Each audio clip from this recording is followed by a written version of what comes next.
It is June 8th. Good evening, everyone. Welcome to this edition of the Nantucket Historic District Commission. It's June 18th, just after 4 p.m. Let's see, this meeting is being audio and video recorded. Anything you say or share will be displayed on the town's YouTube. Please act accordingly. All comments through the chair. I'm going to have a brief comment on that in a moment after we start the meeting. And I think that's it for now. How about a motion to approve the agenda? All in favor, say aye. Regular board carries unanimously. No one on Zoom, so we'll be doing voice votes. Let's see. So this afternoon, we're going to move to commissioner discussion, and we've got a vote for Community Preservation Committee CPC representative. That was last held by Dan. What we'll do is accept nominations, and if there's more than one, we'll have to do a vote off. And if there isn't, then we'll proceed to the next item on the agenda. Mr. Chair, Yes.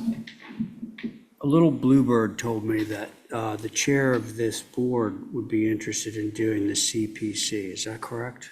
Actually, it is, and I can share with you just a little tiny bit of history, not well known, that back in 2001, I was the scrivener for the CPC article. It was brought forth through part of the Nantucket Residence Housing Program, or NRHP. It was a long time ago. And more recently, with Diane there, I've deferred to her involvement. I do want to clarify for the record, I received an email that there could be a potential conflict of interest. Cleared it through Mass State Ethics, through their Assistant General Counsel is very well informed on these matters, obviously, that there is a single form for me to file, which is subsequent to previous forms I filed, and there are no conflicts because I work for the town, and I followed the appropriate documentation. It was approved by the Select Board. In addition to that, I do not have a financial interest, direct or indirect, with any of the matters that come before the CPC. So I just want to clarify that up front. And with that said, is there a nomination, and for whom? I would nominate Stephen Welch. Okay, thank you. Just on procedural matters, is anyone else, any other nominations? Do we have to second it? I second. Okay, second, and then for the sake of the vote, I guess we'll just go ahead and vote. All in favor, say aye. Aye. Aye. Any opposed? Okay, that carries unanimously. Next up is Section 106 of the National Historic Preservation Act. Again, looking for a representative. The seat was last held by Diane. I just want to say, having been the individual who sat in this role prior to Diane, it is an incredibly important aspect of what we do when we have a federal project. And I can't really say more. It's incredibly important, and it'd be helpful to have somebody involved who will be active in the role. Well, I have a question on that, Mr. Sure. Chair. I was thinking about applying for that, but I don't know if there is a conflict due to my status with suing Vineyard Wind. So, But only Vineyard Wind. guys, through the chair, please. Well, this is what I would suggest, Bill. Let's see if anyone's interested in it. If there isn't anyone interested, we'll go from there. If there is, we'll go from there. Okay. Mr. Chair, I would only say that through the Historical Commission, I've been doing 106 reviews for years now, so I would be happy to serve that role if others, if others would appreciate that. I appreciate that. I appreciate you stepping up, Angus, as a new member. I think we all do. What I would suggest is this, and we can just get a sense of the meeting. The Section 106, I don't think there's anything imminent, a meeting imminent, and if we were to wait a week, and that would give Val an opportunity to run it by ethics and know conclusively and we could kind of revisit this on our meeting agenda next week. Any concerns with that? I think that's a good plan. So let's plan on bringing that back, please, as written in next week's agenda. Next is commissioner discussion regarding the separation of new business and old business on agendas. If I may, can I update you all on this topic? Had a discussion with planning. Yes. And the idea at this point is to simplify this, is that we will go back to old business, new business weeks, as we have been, but the agenda will be old business and new business separated. I don't know that we actually need to flip-flop them every other week. It can simply be the heading at the top could be new business or old business, and then it could go to see below new business, or old business, see below old business. So that if you're looking at the agenda sequentially, the first thing you see after consents and signs and whatnot is a notation to see a particular point in the agenda below. The rationale behind that is that otherwise staff are in the office having to flip old business and new business every other week. And Yeah. it doesn't make any sense to be doing that. So this would simplify it. The idea is, obviously, as we discussed prior, we want to be focusing on new business when it's a new business week, old business when it's old business week.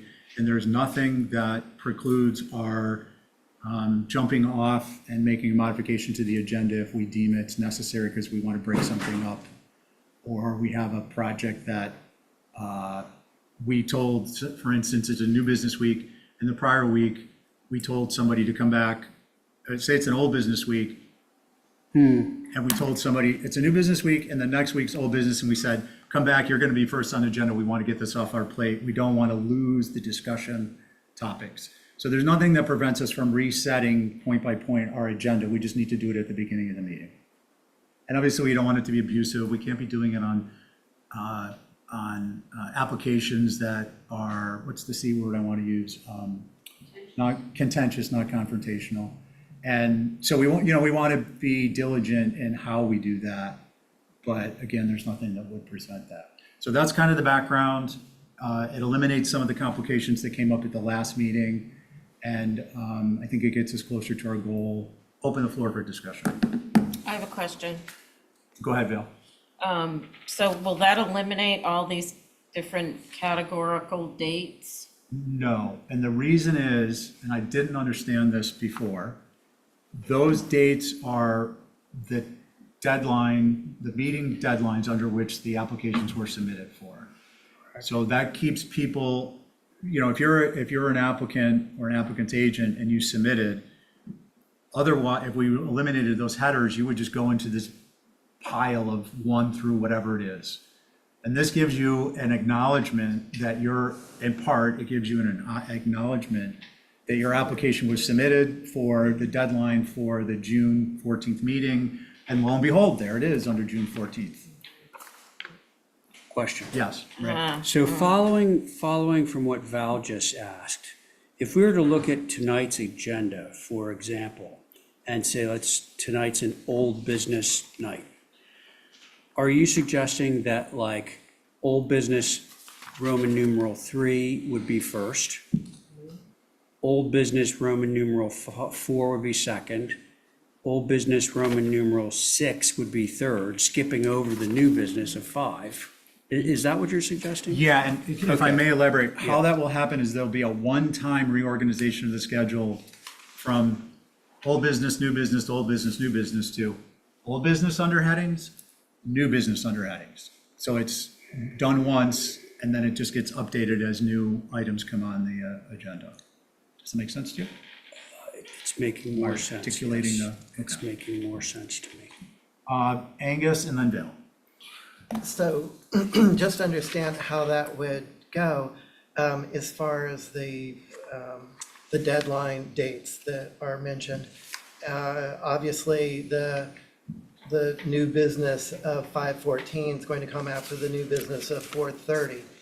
So are those dates really necessary if all of it is new business and first come, first serve. So there's a line and you see where you are in that line without the breaks of the dates, because the dates, they're already enacted because of your order. So you're going to be behind that group that turned in the week before.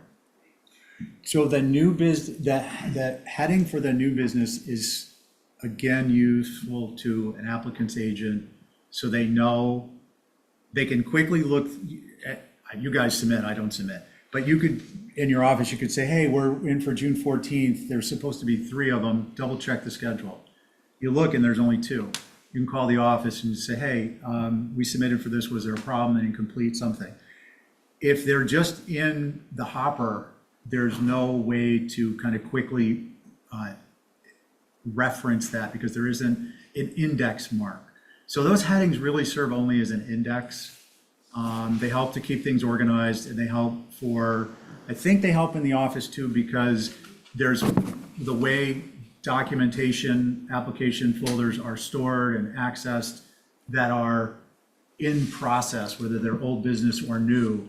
They come in a certain group, and then they get put in a bin in a certain group. Sarah, are you shaking your head yes or no? Yes, because when we get phone calls, and I said, when did you drop it off? So it's under that date, so then I can look at the agenda quickly and say, oh, yes, you're number 5 on that date. So it's helpful to Good them. chance it's gonna be heard tonight or not. And then- I still have a So Having question. those dates Okay. is very important, I think. Okay, thank you. Then Val, and then Holly. So, I'm sorry, because I'm obtuse. If I'm in this category and I submit immediately, the next day after I'm heard, I will always remain in this category, which is behind this category. No, you're gonna go under the heading of the date you submitted for by the deadline. Always. Right, that's what I'm saying. So if somebody in 4:30 submitted their old business after my 5:14, I will always be behind them, even though, No, because, well, yes, if they submitted before you, they're first come, first served. if I submitted before them. Then you are gonna be, can I jump in? Yeah. If 2 people go in the office and submit by a deadline, the person who submitted before the first person will be ahead of the second person on the heading for the deadline for that meeting. If someone comes in the next week and submits, they're on a different deadline that is subsequent to the first 2 people who came in. They're later, they didn't meet the deadline. Okay. Ray, and I know Holly wanted to. Yeah, sorry, Holly, but I'm just sort of following on this thread. Okay, so as it currently stands, and I don't want to, split too many hairs on this, but, okay, let's take a look here. We have old business of 4/23/24. Now, 4/23/24 is not when we saw the last set of revisions on this, when they were submitted. 4/23 was when it was originally submitted as new business. So Val's point is, what? No. Oh, Holly? is that right? Yeah, Holly? That's what I thought first, and now I was incorrect. Thank you, Holly? Mr. Chair. So if you look at our schedule that we have online, which we update every 3 months, it's what gives you the old business, new business week. Yes. Okay? We've got application deadlines on Mondays, and correct me if I'm wrong, Sarah, top in. Mondays are for new business, Thursdays are for old business, okay? So it's every other week, there's a business deadline, whether you're new business or old business. Everything, regardless if you're new business or old business, is put on this agenda by the order of first come, first served when you sign up on that sheet. And I know Sarah, she's the one who puts on the applications on the agenda for us. Okay, Okay. So Then back to Sarah. that kind of satisfies your concern. yeah. Because I was shared your feeling like concern, I was thinking staying in that, the like, same category. I thought that was happening too, and that's what I sought to correct. And now I've had an opportunity to dig into it a little deeper, and I understand that Okay. that's actually not the case. So how come Wait Drive is jumping the ship here? Okay, hold on to that I want Okay. to finish this topic before we get into fireworks. Sorry. No, I appreciate your comment. Sarah? And if you look at if you look at 4/23, Yes, So that's the old business deadline that they did, yes, because you look underneath, you can see the commissioners, and then last heard on April 2nd. Second. aha, okay, got That's it. what we were trying to get back and doing when we were heard last and, All right. trying to Okay. get all the Got it. information we can get for it. Then Okay. what Steven's describing is fair. Okay, Is- gotcha. Is everyone kind of cool with that? Yeah, Okay. Yeah. Mr. Chair, if I Holly? may, Yep. just to like kind of top all this, we've always kept the old business, new business deadlines, and we've always indicated it on the agenda. Like, for instance, Ray pointed out that this is Old Business Week. What happened was with COVID. End of story, pretty much what COVID, and so we were really, that's why everything is on here, because we're trying to accommodate everybody. But Totally get it, and I think, Holly, thank you for that. And I think really all we're doing is we're kind of updating our process back to pre-COVID.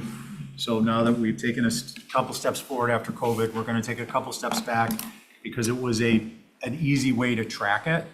But other than that, there won't be a change. It will still be first come, first serve.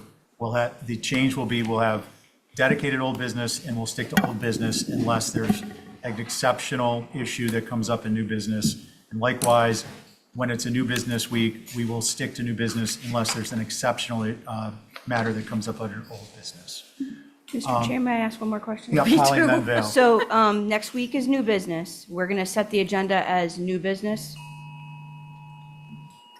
Everybody keeps on. 911. Oh, 911's back up, so if anyone's back up. unruly, we can address you. I have not worked with upper management to address when this will happen. So I think it's a relatively simple thing. We could actually put it in effect because it's just hopscotching some stuff around. But let me touch base and hopefully we'll get that squared away. So not tonight.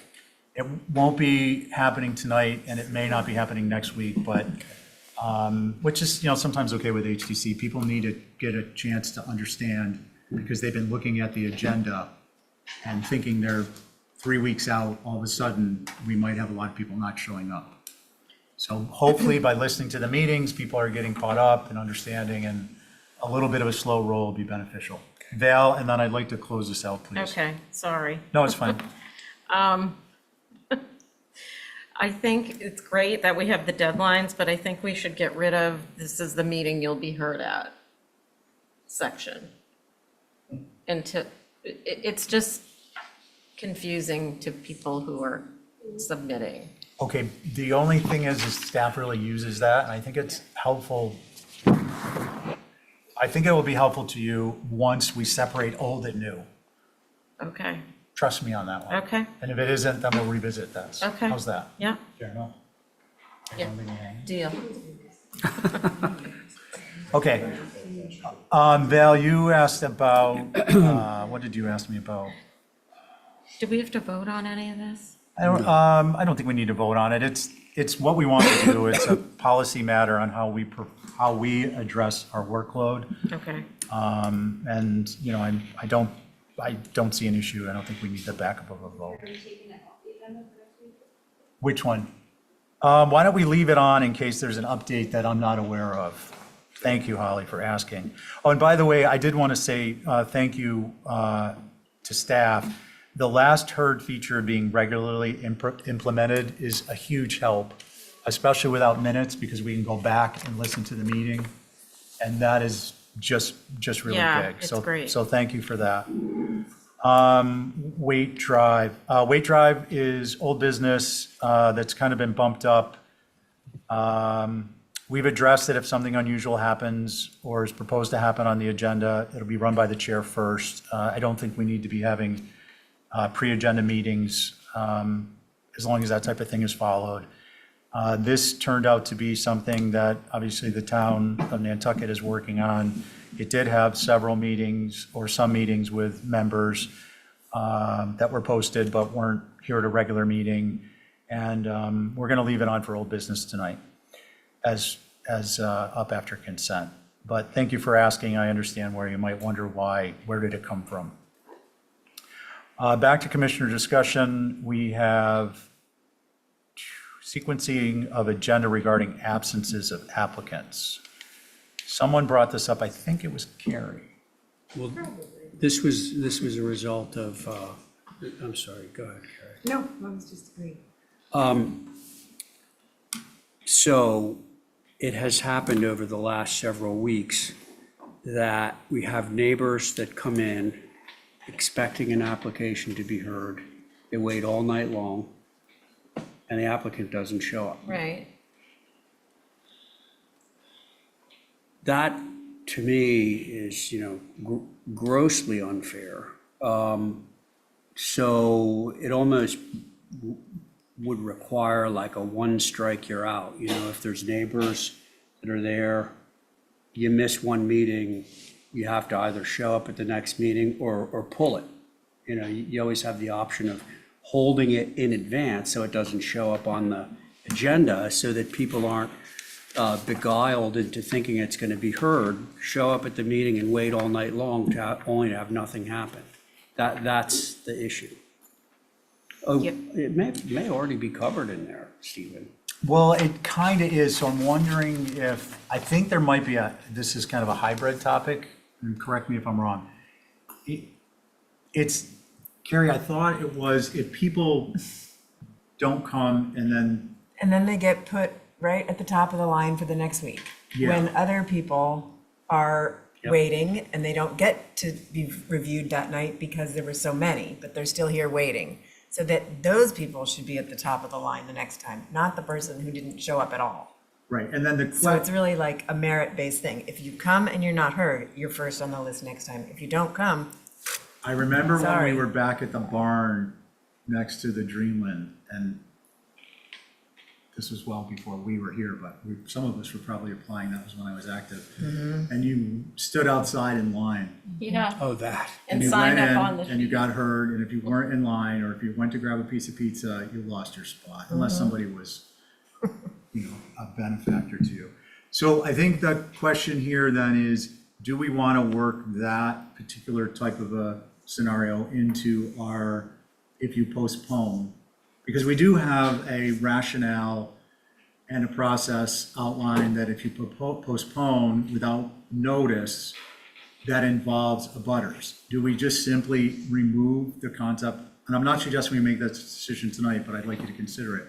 Do we simply remove the concept of the abutter notification if the abutters are involved? So that basically you come to a meeting, you miss the meeting, that's one strike. You miss the second, and it's of your own accord, it's not because you don't have a board. Then there's a slight penalty. A third, there's a stiffer penalty. That would address both scenarios. And what I would suggest is I will ask Holly if it's okay, because I probably shouldn't be distributing it, if we just distribute the blue text from the best practices from repeated postponement of hearings by applicant agent. Yeah, and then you guys can read through it and think about it, noodle it over, and we can come back next week and resolve it. Does that seem fair? that's good, yeah. Yeah. That's good. Okay. Yeah. All right, we're going to move on in our agenda. Thank you for that, Holly. Is there someone, Holly or Sarah, are either of you writing down who the board is? One of you are? You are, thank you. I appreciate am, it. Mr. Chair, and I'm all just requesting if there's anybody who leaves the table, for instance, someone Val gets up, what have you, let us know, so that way, one, our minutes taker can know about it, but that's why we can also take it. And then, obviously, our alternates, if they're not opining on an application, but they're actually sitting at the table, they're an alternate listed. Yeah, I think that's proper procedure. And the only thing I would distinguish is that if you get up and leave, I checked with open meeting law, you can leave and it's not, but you can't just like leave the meeting. If you do, it's a Mullen if it's one, but you're not, just because you're not sitting at the table here doesn't mean you go down as recused in the minutes, because that has other implications that are potentially problematic. Especially if you weigh in on a Mullen at a later date.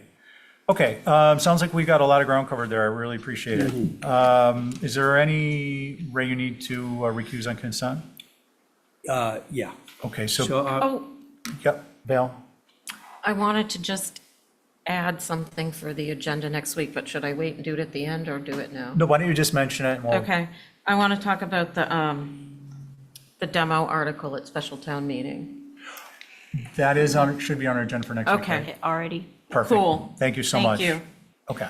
So consent, it'll be regular board, and Carrie, any concerns?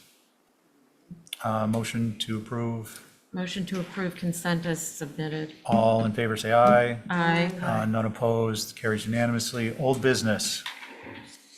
Ray, you are back to chair on this. Okay, we have a rep for this, I'm sure. Live or on Zoom? Not live, apparently. Okay, I do have a technical question on this. I wasn't able to participate in the individual, the review? yeah, because I wasn't here. I was off Yeah. island. Yes. Holly, go ahead and I'll chime in. Thank you. So if you'll see on the agenda, everybody who reviewed this application and when it was before you in February, which that includes you, Val. Okay. You are on it. That's the Okay. relevant metric. I just wanted to, Right. Just for clarification, can I just, Ray? Sure. The idea, if you're hearing, oh, I wasn't at a meeting, publicly noticed meetings where individual members came in and provided feedback to the design team. They were posted on the town's website, so on and so forth, and those are the meetings that Val was referring to, just to get that cleared up if anyone was wondering. And that was sort of a courtesy to the applicant, so it wasn't really an official. no, because everybody was single, right? Yeah, Yeah. yep, right. Back to you. Okay, so here we are. Sorry, Mr. Zoom, could you identify yourself for the record and we'll hear what you have to say? Yes, my name is Parker Helwig with J&J Contractors, the design builder, and we're working for the town in Nantucket for this seasonal housing project on Watt Drive. If you could just back up one slide, or if it would be easier for me to share my screen and walk through the slides, I defer to you guys. This first slide is really just meant to be a summary to illustrate. On the left is the original proposal and the 4 exterior elevations. And on the right is the new rendition of this proposal, just to cover some of the high level modifications that were made that will also make more sense when I show you the site plan. Is the building itself was flipped and was shifted closer to the corner of Waite Drive that then doglegs into Amelia. So that's why you'll see a lot of the new images are mirrored from the original submission. The other major changes that I thought was easier just to discuss was the overall roof layout and design shifted to largely a hip roof with a few flat roof sections to help break up the massing and get it below the required 30-foot height. I think it's at 29 feet, 6 inches approximately. We also adjusted many of the fenestrations and trim details to be in more conformance with the intent of Nantucket and designing with Nantucket in mind. And I can show you some of those details as we go through. And then the front porch and entryway was modified, making it a little more streamlined, reducing the overall pitch of that roof, and then making it into a shed style as opposed to a gable, so it delineates the trim lines more clearly around that element. If you go to the next slide, please. As you can see on the site plan from the original proposed, the building was originally to the left of the screen, further down Waite Drive, with the parking lot at the corner connector towards Amelia. We flipped this in order to create some separation for future development so that this more seasonal housing, temporary housing, would have some breathing room against some future development, however the town chooses to do so, whether it's, single family homes or other developments like this. We thought it would provide some more space. And again, this is a unique occupant group. So isolating it, we thought was best. If you go to the next page, please. This is the primary perspective as you're looking from roughly the location of the Plus building. I believe this is the southwest corner. You can see some of the changes that we made with the front porch detailing there. Could you please go to the next slide? Here's two more perspectives. One is from the northeast corner, the upper perspective. So in the northeast corner, this is probably what most people would see as they're driving down the road. And then the other perspective, I believe, is the southwest perspective. That is as if you were coming from Amelia Drive up the dog leg of Wade Drive and preparing to round the corner. So this is approximately the view you would see from that angle as well. Next slide, please.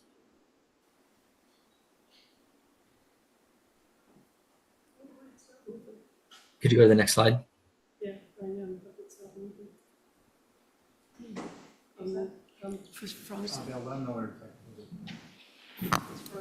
We have technical difficulty. That's okay. Hold on. Take your time. Yeah, we need an Ethernet cable. While we're waiting, Ray, Yeah, through Val. you, Yep. I am a bit confused as to where this is. The locus map is confusing. It doesn't show Waite Drive taking a bend. The GSI mapping for the town has not been updated yet. I can provide a new submission that was recently made to planning and zoning that shows this alteration if you'd like for me to pull it up. Mr. Chair, through you, Parker, could you share? That would be great. Yes. I yes. think he's wanting to do that, yes. Um, Do we need to? do you want me to show? Let me pull up that new plan I just mentioned to you, and then I can continue on with the rest of the Thank you. presentation.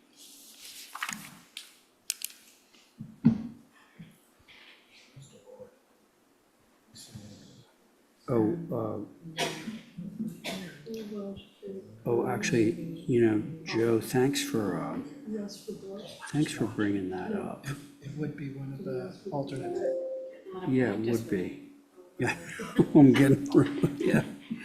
Do we have a rotation yet?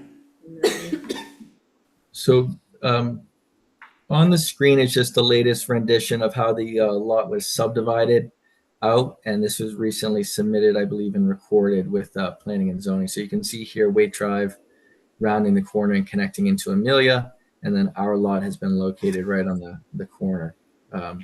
It just hasn't made its update into the GSI mapping or the Okay, tenant locus mapping. Val, you clear?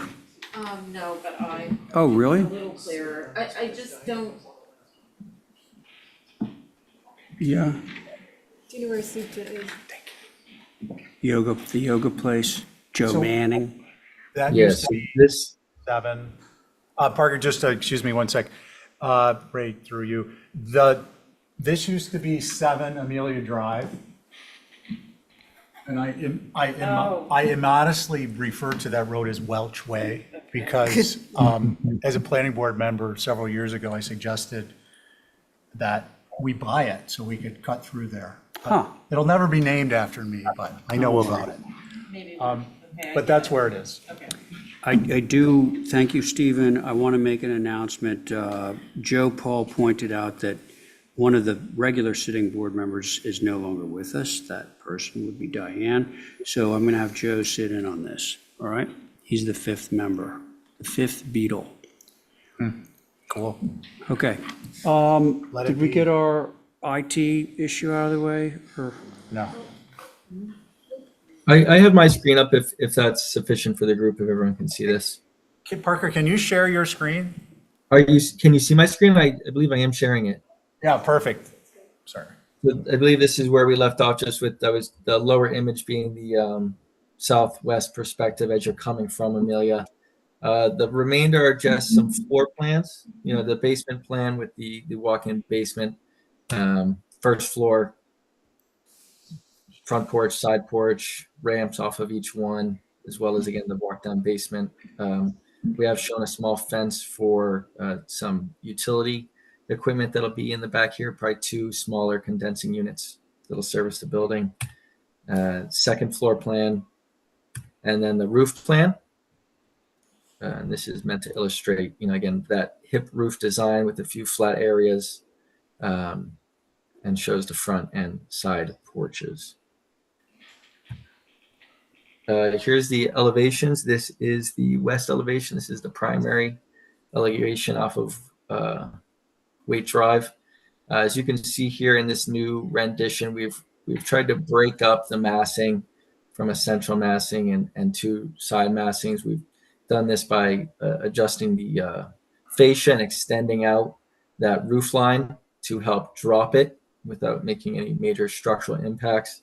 As you can see on the close-up details, we have tied in the second floor window casings into that fascia and frieze board as more of a traditional Nantucket style.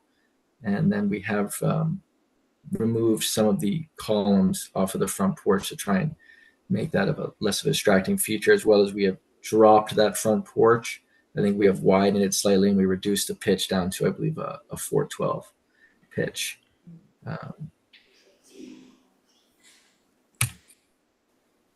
For this southern elevation, which I will later share an option for, we have again pushed the windows up and tied those into that upper trim detail. We've lowered the roof structure for this porch / secondary means of egress and tried to make it a little less imposing on the overall massing. And then for the side basement entrance, we've used a more traditional V-groove door to kind of illustrate that this is meant for utility purposes, as to not distract the tenants, thinking it's another means of egress into the building. Our rear elevation or east elevation is relatively unchanged, with the exception of, again, the roof detailing and the detailing around the windows. And here you can see a small privacy screening for the mechanical equipment. And then this is the final elevation. I believe this is the north elevation. This is what you would also see coming from Amelia onto Woodland Drive. So then that kind of concludes the base proposal for the design. We do have two options I would like to share just with some of the feedback that we received. The first option is the overall siding details and trim detailing. We've provided, as part of our base proposal, the belly band trim board that spans the perimeter of the building. And then we've also shown it as an option B without the trim board. We are partial to the trim board. We will leave it up to this group to decide if they have a preference and would like to see a change to in no belly band. And then the second option we have laid out for you would be in regards to the basement walk down. We would prefer to leave this as a covered structure for overall maintenance and longevity, as just keeping any water controlled and keeping it clear of snow. But we have also proposed an alternate, eliminating that overall structure and pushing these stairs to the rear of the building uncovered, and just so it is, it's just maybe less intrusive to some people. So we provided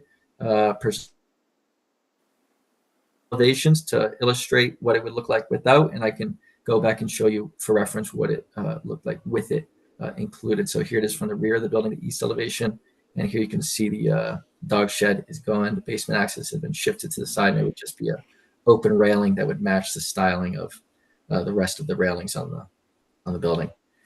So that ultimately concludes the presentation here, and I open it up to everyone else for any comments or questions and opinions on the two options I laid out. Okay, thanks. Holly, do you have anything to say on this?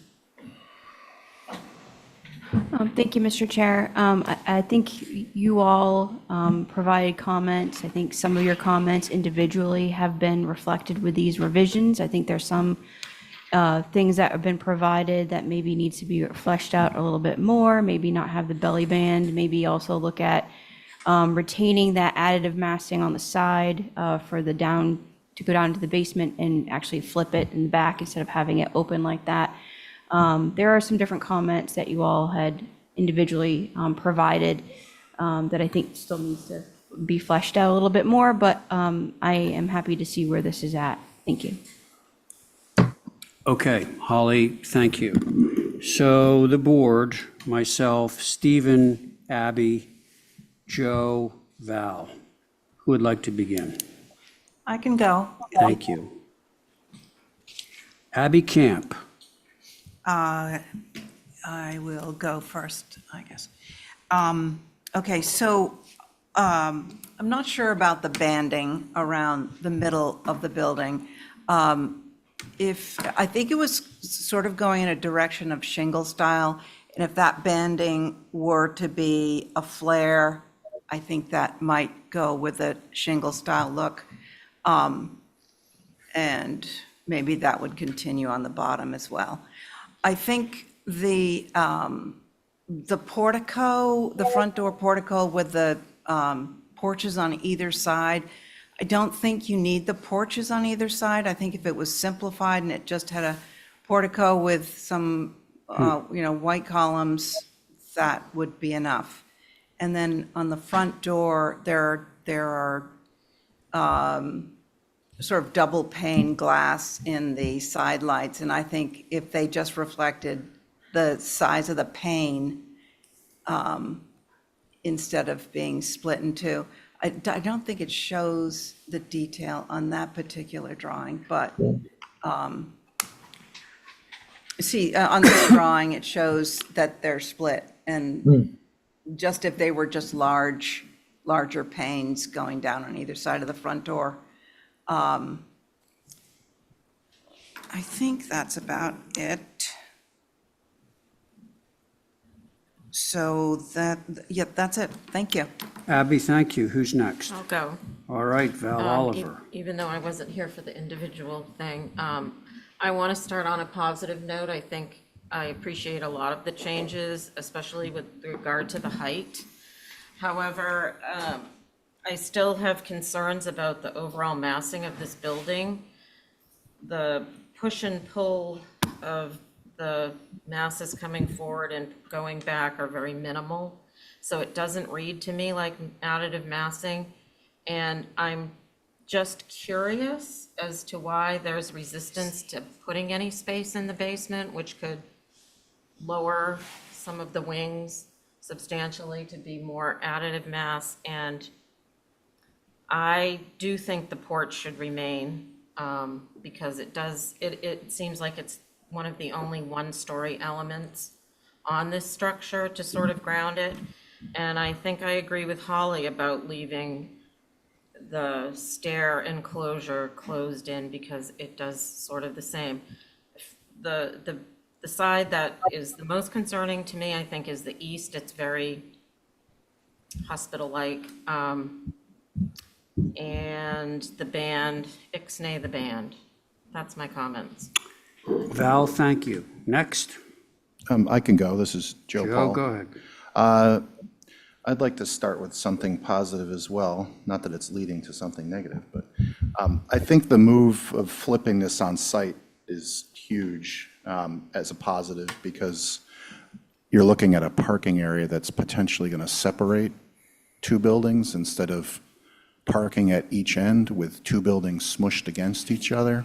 So I think that's incredibly positive.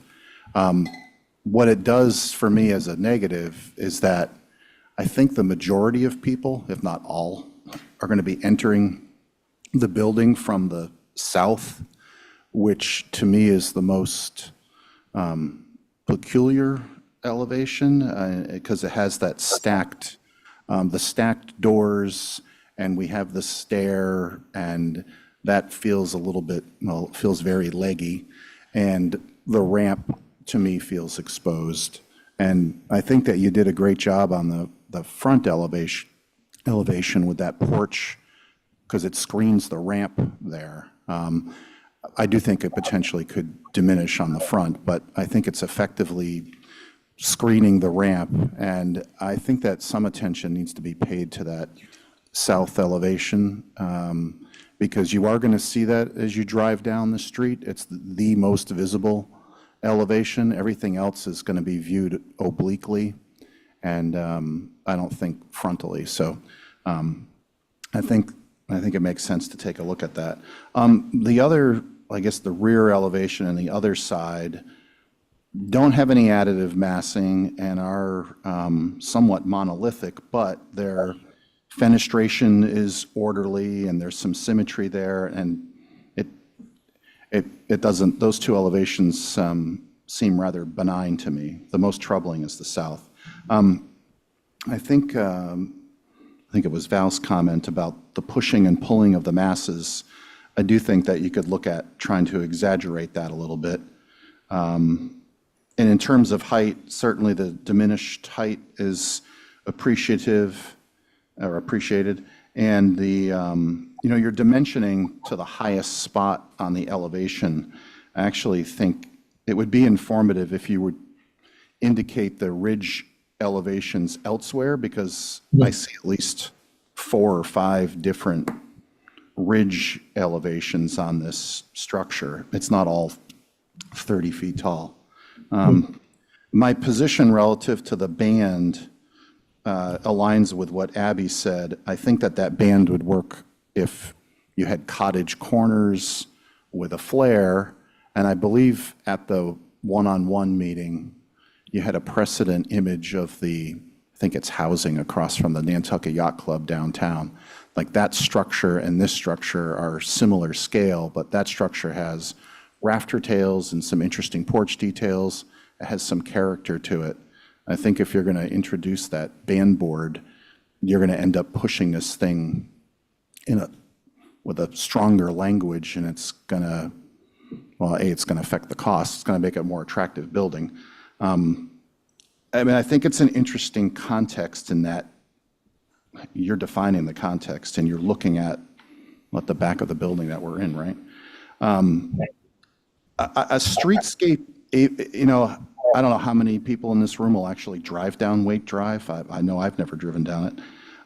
But I believe that this board approved a series of duplexes, right, along this same street not that long ago. It'd be interesting to see a streetscape, because that street is going to be, I don't know if it's the 4 or 6 lots that are abutting this. I would love to see what that is going to look like along its length. And it could be as simple as just acquiring those elevations that have been approved. Nothing's built, but I think it would be useful for this board and the public to see what this new streetscape is going to look like in totality. I think my final comment is regarding the front entry. I think it feels a little underwhelming, and I'm not quite sure how I would address it, but it feels a little bit wider than it needs to be, and that gable feels two-dimensional. I don't know if it's column details, if it's the size of that gable, or maybe that gable doesn't have a flat bottom, maybe it has a peak. But I feel like it could pay more attention to that front entrance, even though, like I said, most people will be entering on the south. Those are my comments. Joseph, thank you. Stephen, your turn. I'm going to start with a negative. There's not I'm gonna enough go for positive. There's not enough for me to dig into here. I appreciate the work that's been done. I think it's a tremendous difference. Can we go to the site plan, please? Or Parker, are you driving? Yes. Okay, so Welch Way actually will be extended all the way past the Plus building out to Old South Road in the future, just so you're aware. So this will be viewed from the front side of this will be viewed as you come down that road. I don't know the exact layout, but it's been in front of Capital Program and other boards and commissions, or a board or commission on that. Can we go to the perspective from Waite Drive? So one thing that I'm kind of torn between, Parker, through Mr. Chair, is the second floor windows. In this elevation, they don't stand out as being atypical with respect to their height on the facade. But if you go to have you got an elevation of the second floor stair area you can pull up? Yeah, can you zoom in on either one of those? Doesn't matter. So here, because you see the door height, on this second floor elevation, it just looks very peculiar to have the windows that high. I believe that it would not harm the aesthetic to lower the windows down to a typical height or maybe to a 7-foot rough opening height, so they're 4 inches taller than the head of the door casing. So that's my number one concern on the elevations overall. My number two concern is, I believe that the skirt board, although it accomplishes a great duty in limiting the perception of these being vertical elements, I think that a very slight flare would be appropriate. And I think looking at the perspective of Waite Drive, if we could flip to that, Parker.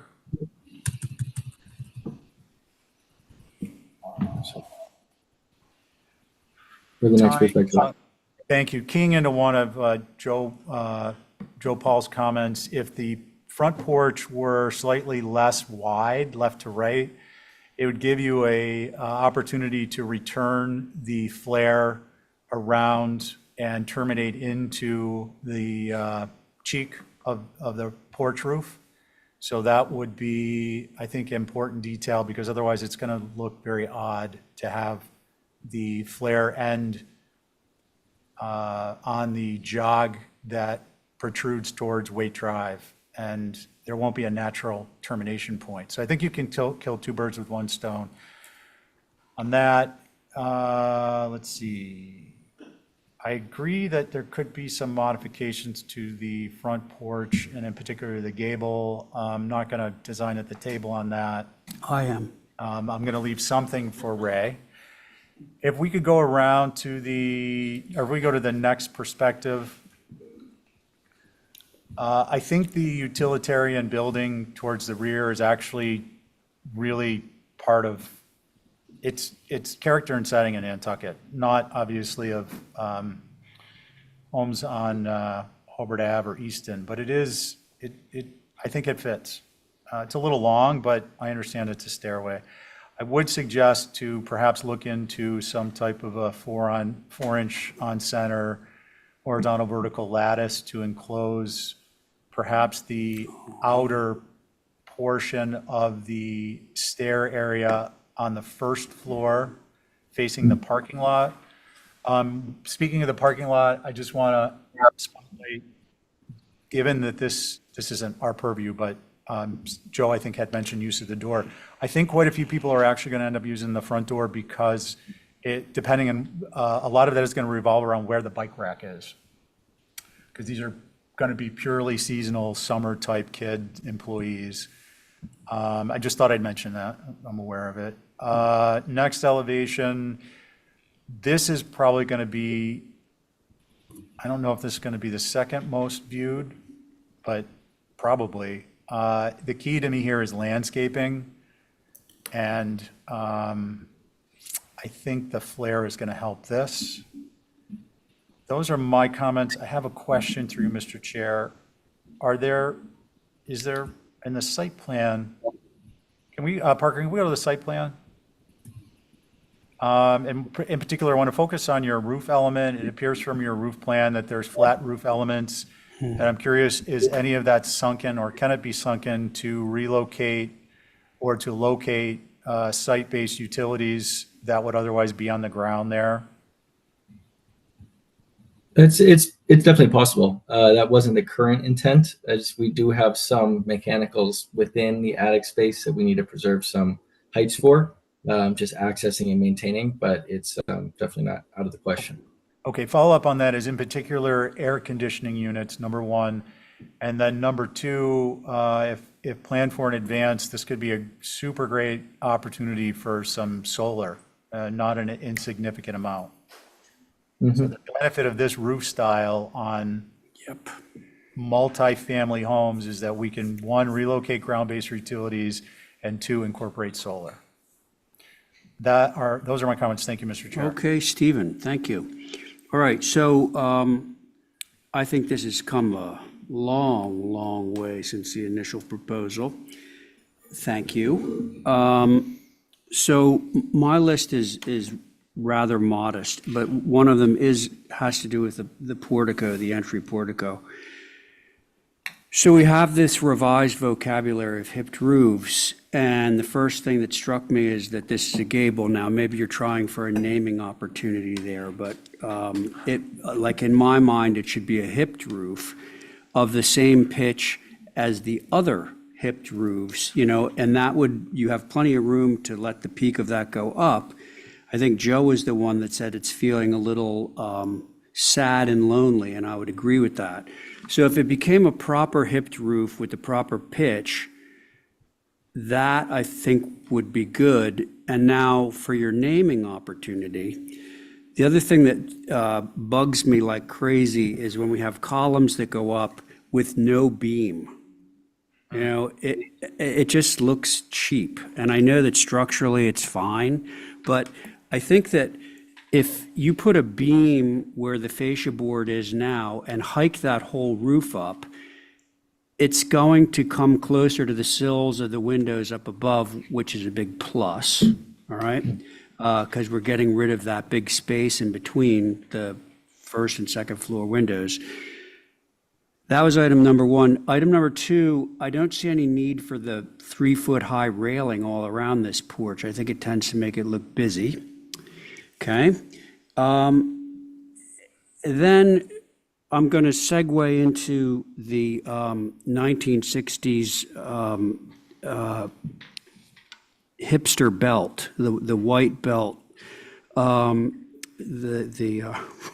they call that, what's that material they used to use in the 60s? Not leather. It'll come to me. But yeah, it's like a 60s hip hugger belt, but I don't like that. But also, I want to point out that you're showing a water table around this whole building, which really won't work. Reason being, it's right flush with grade. We know we can't do that. So it's going to hike up 8 inches, and then I think it's going to feel kind of weird. Although I do like the idea of the shingle flare, I do know, because I'm in the biz, that is quite an expensive detail. And I'm not sure that it's necessarily warranted. I would be happy enough just to see those white corner boards coming down straight. And I think one of your options shows that. Yeah. So that's that. Water table I talked about. And then there's only one other small thing, and it's just, well, two. I will agree with several of the fellow board members about this little appended areaway that goes down to the basement. I think it's fine. If it were a hipped roof, I would like it even better, but I like it the way it is. And I just want to underscore Stephen's comment about putting the lattice underneath of that stairwell. It's just going to ground it. Right now, it feels a little out there. That's it for I me. have a question, Mr. Chair. Let's do Val, and then I'll go right to you, Abby, okay? Val, go. What is on the perspective that says Amelia Drive, which is sort of the rear, what is the box in the yard? It doesn't show on the floor plan, and I'm just curious, is that? This fence for the condensing units? Oh, yeah, so that is kind of unusual, right there. Okay. Could put them up like Stephen was suggesting on the roof maybe, in the flat spot. That might be better. What do you Yeah. guys think? Great. I'll wait till Abby talks. Okay. Yeah. Is that it, Val? Yeah. Abby? So, could we go back to where the outside stairs are, the 2-story stairs? Yeah, and, I'm having a hard time hearing you, Abby. I'm sorry. yeah, so, trying to get away from that tenement-looking building effect, I was wondering, and now that I see that little shed, whatever that is, off to the right on the first floor, it's kind of looking very Nantucket-y. What if that first floor was enclosed with shingles, and maybe a window, and then the second floor would read as a porch, and it would give it a more Nantucket feeling. Right now, it has a very city effect. Do you mean a parapet wall where the railing is showing now? Is that what you're saying? Enclose this. Yeah, you're saying enclose Yeah, this? enclose that, Oh, the maybe, whole maybe bit. as a window, maybe as a door, but then it reads, then it makes the second floor read as a porch, like an outdoor porch. I don't know, it's just something to play around with, to take, but I think the way it's rendered now, it looks a little bit citified, or, you Okay. know, sort of like an apartment building. Thank you, Abby. Stephen? Thank you, Mr. Chair. Parker, can we go to the rear again that shows the condensers? Although I prefer they be on the roof, these, I just want to point out, despite the fact that they are visible, which I agree with Val is not great, we'll hope for the fencing and some landscaping if they have to be there.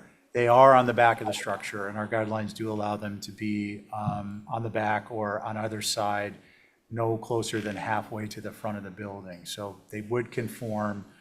Obviously, there's a preference to eliminate them.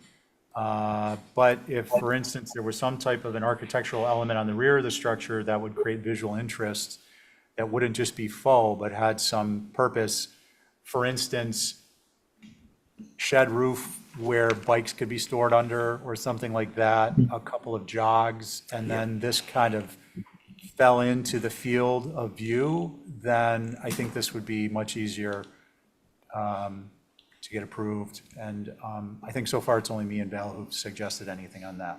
The next thing, if you could go back to the porch, I'm sorry, the side porch with the stair. Yep, front elevation of the perspective's fine. Your upper image, if you could zoom in on that. Yeah, sorry, I wasn't looking at the screen. I'm just trying to think this through. I think, well, two things. One, following on to Ray's comment, you're going to need a guardrail for your ramp, but you won't need the balusters. You won't need a balusters or guardrail on your steps. The first floor I'm talking about. I think that that would tremendously simplify this presentation. I understand and generally would agree with Abby's comment, not to single it out, but I have a concern about enclosing that first floor. However, it will be highly atypical to have a set of stairs protruding from an enclosed space. And as a result of that, the next logical step would be to enclose the stairs to the second floor, which tends to change the character of this elevation in a way that I think would be inappropriate. So I'm hopeful that simplifying and eliminating balusters will, the rail system and eliminating the balusters will be sufficient. Thank you, Mr. Chair. Okay, thanks. So, did I hear somebody? No? Okay. Just for the record, that material, the name I was looking for was patent leather, and my dad had some white golf shoes like that. So, I think most fathers had those white patent leather golf shoes, didn't they? Only until Labor Day. Square tips. Oh, that's right. Only till Labor Day. So I'd really like, so Parker, I'm going to request that whoever makes the motion on this, and I think we know what the motion is going to be, part of that motion would be, as soon as you're able to deliver the revisions to us, I'd like to move this along. So if they come in at the deadline on Thursday, then you would be heard the following Tuesday, so we can just keep this ball rolling. Okay, does that sound good? I'll make a motion to that effect to include relatively minor revisions. Okay. On Stephen's, all those in favor of Stephen's motion, say aye. Aye. Any opposed? There we have it. Thank you, Parker. Yes, thank you all for your time. We'll take all your notes into consideration and hopefully provide a final iteration of this for the next meeting. So I appreciate your comments. Sooner the better. Thanks. Yes, of course. Okay, let's see. Now, Abby, looks like you're chairing the next one. Okay. Actually, I think I was chairing that. Oh, okay. Sorry, Abby, not to No just, worries. yeah. Well, we're making improvements. I wasn't on it last time. I appreciate whomever looked back at that. Oh, actually, that was Mirka, who, No, I don't know, it was us. It was a combination because when you listen, you did not say your name. It says, and myself is chairing, so. whoever I did take my- full responsibility. Yeah. It's so my which is- fault. She was right. 50 lashes after the meeting. Thank you for everyone getting it squared away. So Mirka, why don't you present what Sure. you have and we'll go from there. Just to clarify, the board is myself, Stephen Welch, Abby, Diane is not sitting, Val, Connie, and let's see, Carrie and Joe. And since Joe just sat, I'm gonna ask Carrie to sit. Right? Sure. Okay. That's your board. Thank you. Thank you. I have a Steve Cohen kind of chime in again, what we didn't do, he might be online, but I will start with my presentation and he might just like step in for a second. So this is just to remind us, this is the application for the pool on 51 West Maya Comet. The question of the location and visibility was the biggest. We did stake out the pool per suggestion. You can see it on the last page, but as you can see, this property doesn't have a frontage. The main house was already approved. And if you do go to the last page, just for the reference for the location, where is the stakeout sheet, it clearly shows where the pool is in the relationship to the existing building.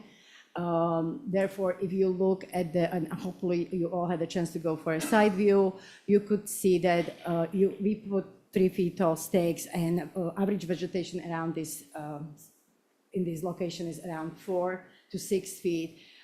You really cannot see the pool in the location where is the existing house right now. So I just wanted to put that for the reference as a visibility, where Stephen will kind of clarify. There was the question of the frontage. We are clustering the pool, actually the house facing to the back of the other lots, which we mentioned last time. There are other pools already approved. So this pool is actually closest to the pools which are on the number 41 and 43, which are the direct abutters. So this is just to clarify the location. We are very limited with the clearing. Again, the main house was approved, the driveway is existing. We are working what we have. I will go to the next point of the discussion was the glass railing, which we eliminated.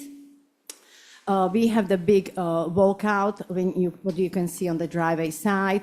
If you go to the cross section, Sarah, if you can help me, I adjusted the height of the walls with the safety railing. The upper cross section might be a little bit better, working with the grades and the grading around the house really limit the visibility of the safe railing as well. So for the material, we changed from the glass to, which was the biggest kind of concern, to more corten steel railing. The image is on the first page. It was called for revision with more information. So I did adjusted the height of the walls, add the safety railing per the concern, and I think and we actually moved the pool a little bit closer to the house, a few feet. And I will now give it to Steve Cohen if he's available. He should be able to chime in. Steve, go ahead. Hi, thank guys you, are Mr. bumping Chairman. up into your 3 minutes, though. Okay, very quickly, a couple of things. One is just in terms of visibility, I want to note that the road here is at elevation 8 and the lot is at elevation 18 or 20 and has an average of 3 to 5 feet of vegetation. So the people viewing this from the road would be substantially below even the vegetation. You'd have to be 11 feet tall to be able to see at the height of the vegetation, never mind over it. I also think it's important to understand that what's considered the front of this building is relatively unusual because the building itself doesn't really have any relationship to the road. The road goes all the way around the structure in a V shape, and the house is proposed with a balcony that is looking towards the water, which you normally wouldn't have a balcony facing the front of a house, but in this case it makes sense to have the balcony facing the water that way. And I think all the houses there are basically developed that way. But the reason why, and I mentioned this last time because it's a new hearing, I'll say it again, that the reason why the pool is in the location it's in is that the rules for the Moorlands Management District require protecting the scenic views of the moorlands. And so the properties that are being developed here, 41, 43, and 51, are all being developed to center the outdoor activity interior of the triangle that those houses make, instead of focusing that activity into the moorlands. And so that way the structures protect the view from of the outdoor activities from the moorlands, and that's why the pool is proposed in this location.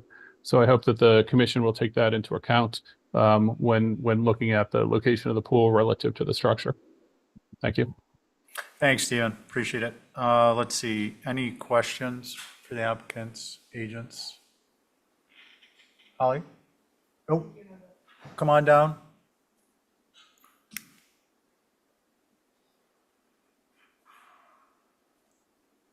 Good evening, Tom. Go ahead, just state your name and address for the record, please. Thomas Barrett, 39 West My Comet. Mr.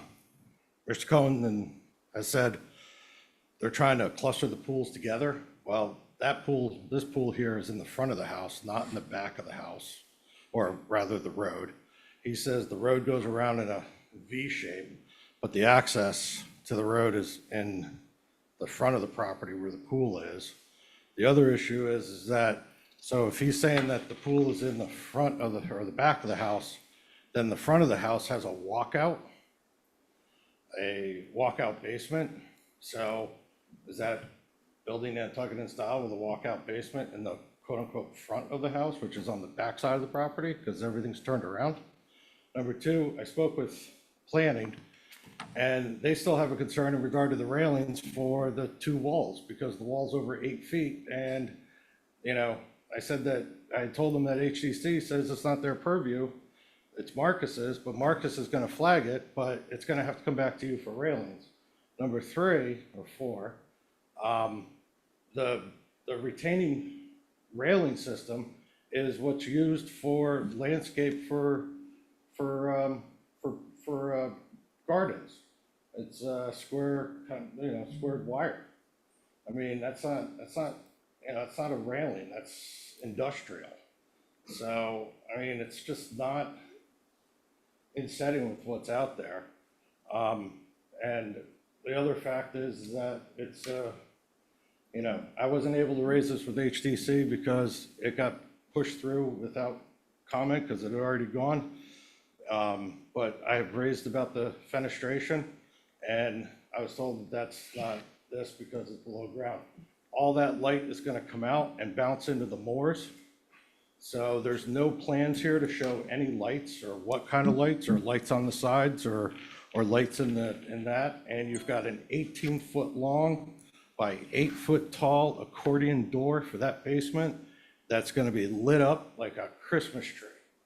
So I want to bring that to the board as well. So I don't know. I mean, safety-wise for the railings for that, pool's in the front yard. The whole house is backwards. You got a recess in their front yard and the pool's in the backyard, but that faces the road, so it doesn't really make sense. Thank you. Thanks, Tom. Could I have just a few follow-ups or clarification? Mirka, I'm going to ask, I think the important thing now is to get to us, the board. So I'm going to just kind of see if we can proceed. And if there's no other questions, who would like to state their concerns, please keeping it to our purview. Val. I don't understand it. Okay, can you winnow that down a little bit? I think I have more concern with the walk down Yeah. than I do with the pool. And I have a tendency to agree with Mr. Barata. I think that's gonna be, I don't know, lit up like a sunken, I don't know, I don't understand it. And I think the fencing is rather unusual as well, the metal fence. Okay, can you perhaps push that, mold that into a kind of request for modification so that they know what we're looking for? I can. Yeah, let somebody else go. Okay, Carrie?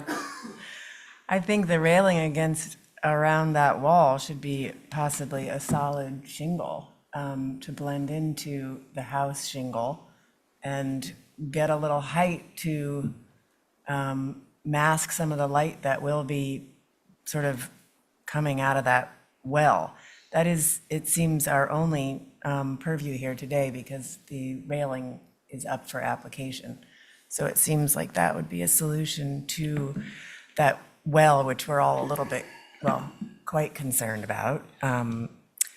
The pool, it's a relatively small pool, and I do think, I mean, being flat on the ground and what Stephen Cohen said about the street height, or the street elevation versus the elevation over there, I don't think that'll be visible. But lighting is not our purview either, but the railings are, so I think some solid shingle wall would be good. Okay, thank you. Let's see, Abby? I think I share the concern. I'm not so concerned about the pool, although I can't find the elevation of the house with the pool. So I'll just comment on the gang of, nano doors there. If the driveway goes in front of those, doesn't that even have less screening? If I'm reading this correctly, the driveway goes across those nano doors that are in the basement? So there won't be any vegetation. The- Is that correct? Yeah, let's have Mirka respond to I just that. want to chime in on it. So yes, the drive, again, as you can see, we are pushing it to the limit of the clearing. Yes, there will be buffer around like 5 feet of natural vegetation, and it will have the railing, the curtain steel railing, which is not garden. I just want to clarify that it's not gardening fencing. It's a curtain steel, which is kind of blends in. It's a very dark color, so it's actually even blends even more to the everything what we have as in surround of this natural landscape, and it will have I'm proposing some natural buffer as a bayberry by Bruno Ingberries to kind of really tuck in the screening and just create a little buffer between the driveway and the walkout. Yeah, I think that would be important. So does anybody else have an elevation of the pool looking back at the house? No. Because, okay, so I think that's an important elevation to see, just because, it will complete the whole, like, we know what it looks like. So I think that's an important element that's missing. So that's what I have. Thanks. Okay, thanks, Connie.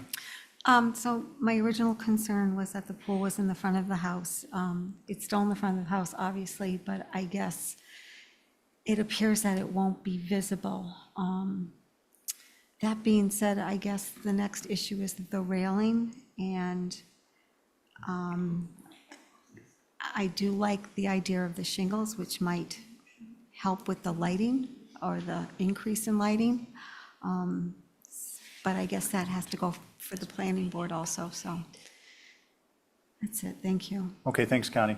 So, Mirka, just for clarification, this is a hardscape plan. It's not just the railing that's under consideration. It's a pool, and I included the. Okay, I just walls. wanted to make sure we were all clear, that's all.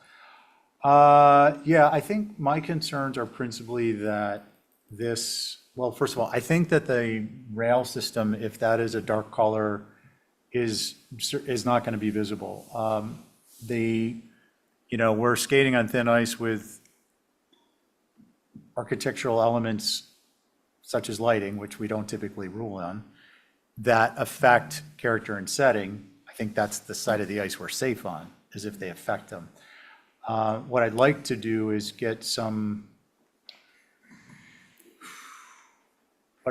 have this driveway changed. I would like to see this reworked so that the driveway entry is further to the north and more of a straight shot in, not a full straight shot, but more of a straight shot into the parking area. So it would be within the paper road or on the lot itself, but basically it would eliminate any potential of looking up that driveway and having lighting effects, flooding the moorlands characteristics, which are the rural character and setting that we're looking to preserve. And I think that that could be a relatively simple, I'm not saying easy, but relatively simple modification, unless there's Concom or some other Which is, variable. it's fully restricted. It's the easements through the property and we cannot touch it. We are only thing what we have, we can work with, it's little clearing, expanding of existing clearing for the construction only. The driveway is remain as existing and we cannot touch it. Okay, so what about supplemental planning with native plant material, native being to the moorlands? We can definitely add that. Indigenous plant material of some height so that you're Yeah. closing in this section, this small triangle here. That's also is proposed. actually suggested it would enclose this triangle and come up the drive. That's- Not necessarily doing this, but, so this area of, basically this visibility is eliminated. That's my concern. So how you do that within your restrictions, I understand you may have some, but given our purview, that's my principal concern. If I, can I just Go quickly ahead. follow up? Yep. Yes, the area disturb can be fully screened and planted. We only have to remain just around that little septic square, which, but yes, that's all can be fully planted. Okay. What do we have further questions or comments? I do. Val? So Mirka, when we're looking at well, it's a cross section right now, but it's looking, I believe, from the driveway toward, I guess what's considered the front door and this little bump over here. What are we gonna see? I appreciate you gave us the section, but what will we see? What part of this wall will we see? All these stairs coming down? No, you will see the top safety railing on the top of the wall, which is going parallel with the house along the driveway, which will be screened with the natural vegetation. As I mentioned, I have around 5 or so feet to add natural planting. And can you explain why it is, again, we will only see the top of the rail? Because the staggered wall, if you can see the second cross-section, which kind of show you as we cut through the driveway, the lower one, that's kind of show you that everything will be, it's all under the ground practically, it's all sunken. So you only see everything what is kind of at the first ground level of the main house. Can you speak to the height of the structure and the railing relative to the road, please? I appreciate your note. So first of all, as we mentioned, the all existing vegetation around 4 to 6 feet. The railing is only 3 feet high, and as Stephen mentioned, the grading changes approximately 10 or so feet between the road and, well, the house is around elevation 20, and I know when we were looking at GIS, it was around 10 and 8 as it goes down. At least the one, which is parallel between the two houses, between 41 and 43, that part is lower. Okay. But Do you mind, I just get a clarification from Tom, absolutely. briefly, but go ahead, please. But into the mic, Tom, please. For the folks at home. No problem. USGS, at the end of the driveway for this property, USGS shows it at 16 feet. They're at 18 feet where they are, give or take 3 feet. I don't know where Mr. Cohen got 11 feet from, but there is no way 11 feet from the road. I walk that road, I can see the bottom of the foundation of the house looking up the driveway.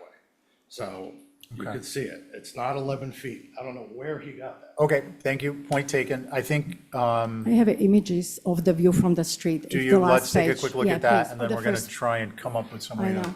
I just want to kind of clarify what you can see. So Yep. if you zoom in, your first two images show the exact, the house. So you can kind of note the 3 windows on the dump out, if you don't mind to zoom in, kind of just help. It's a second image right there you have, right? So if you zoom into that second image, this image number, what? 2? Yeah, exactly.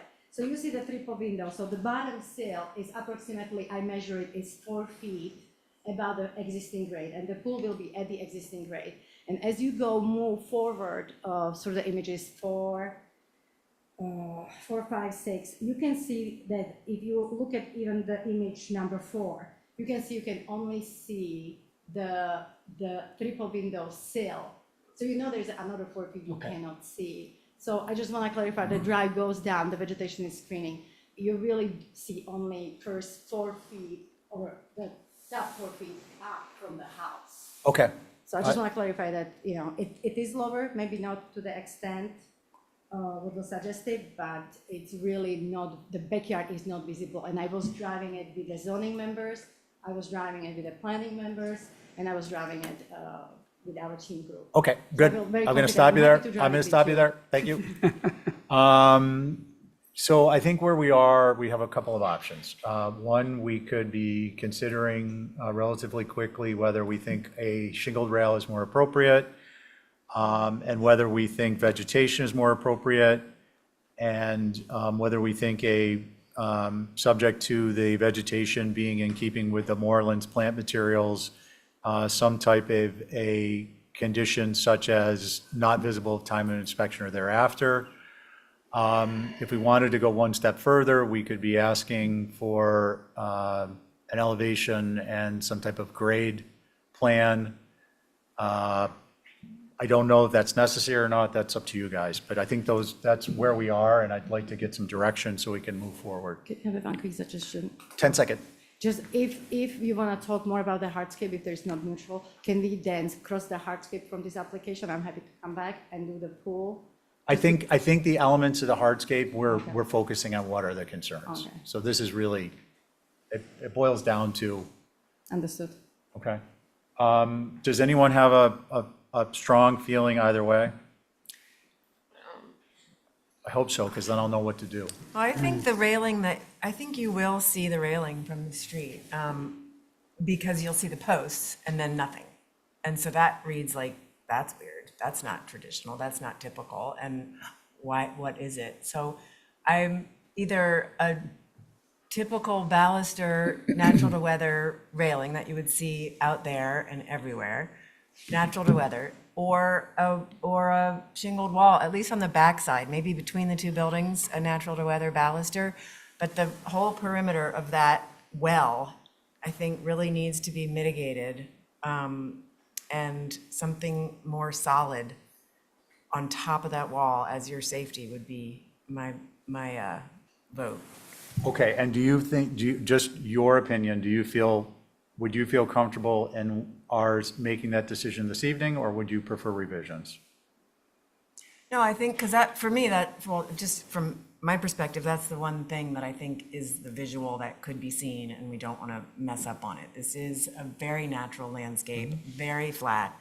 The moorlands are a natural habitat, and the light will be a problem. And the light is not our purview, but the well is what is sort of the purveyor of this potential issue out in this natural, incredibly natural setting. So just the tail end on that, do you think it's something we would resolve tonight or through I revisions? could, yeah. if Okay, that just were wanted to check. agreed upon to be, Okay, let's quickly poll. Val, do you have a different opinion on that would Yeah. result in requiring revisions? I think I need to see like a perspective Okay. of that view, at least that view, from With- the driveway. With accurate grade marks. Yeah. Okay. Abby? Going back to the fence, I'm not sure that the shingle is going to be actually more visible than a wire fence. So I'm not sure about that.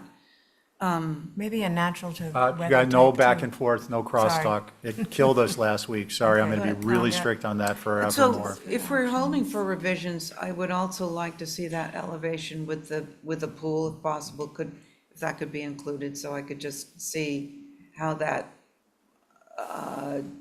pool relates to the north side of the house, or whatever that is, east, I guess it Okay. is.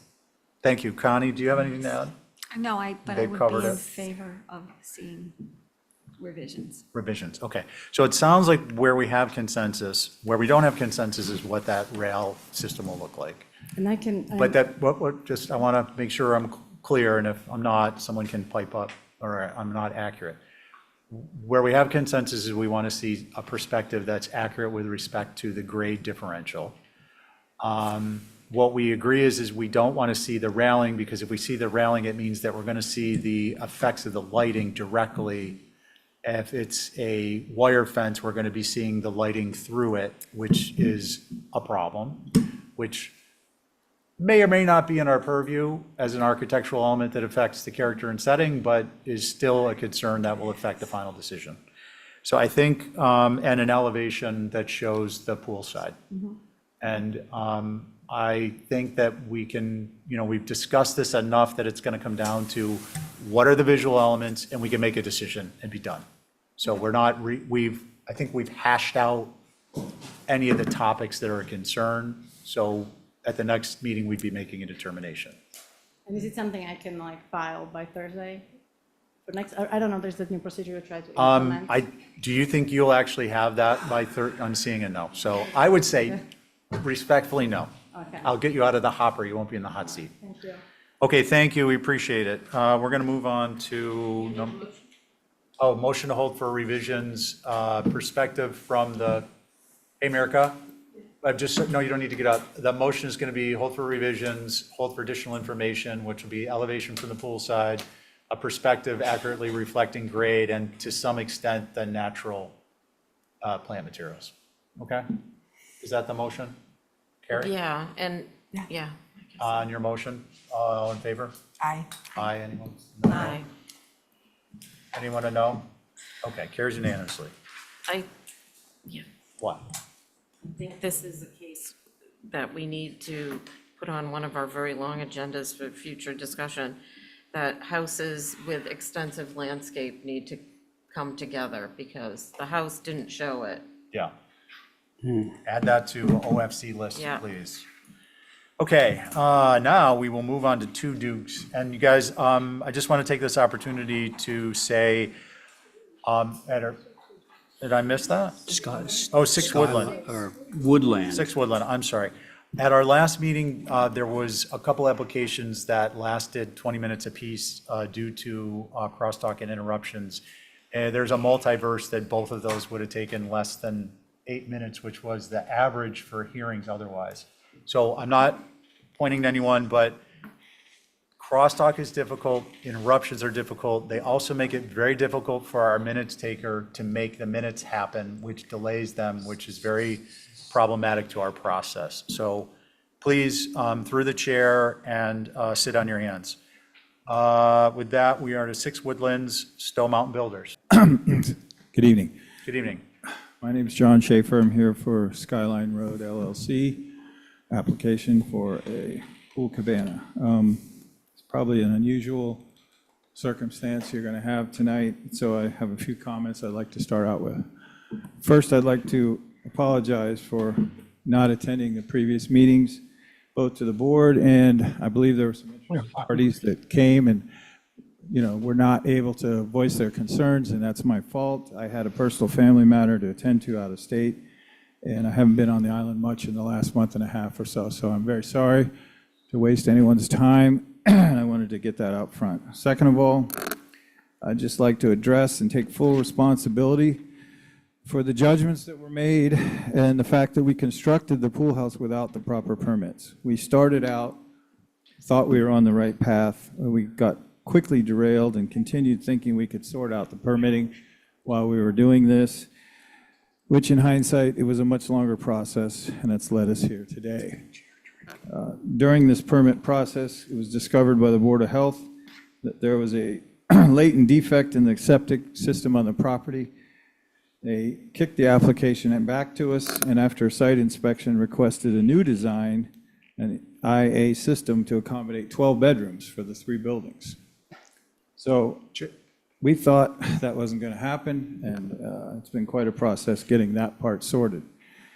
During that time, the owners got away from the original design that we started with, which is a classic pool. John, I'm sorry, I don't mean to be rude, but I'd kind of like to stick to the, architectural elements and Okay. where we are, because Let me we just- can't consider that information, and if we did, it would be grounds for appeal, and nobody Okay, wins. all in right, that let me just instance. move on then. Thank you. So that being said, we're here to get this straightened out. As you can see from the pictures that, and the aerials that I submitted today, and I believe were sent out to you by the staff for review, the structure is not visible from any publicly traveled way and is even fairly well screened from the abutting lots. I submitted pictures from all sides of both Skyline Drive and Woodland. And this is almost a 2-acre property with this being in the very, very back, surrounded by foliage.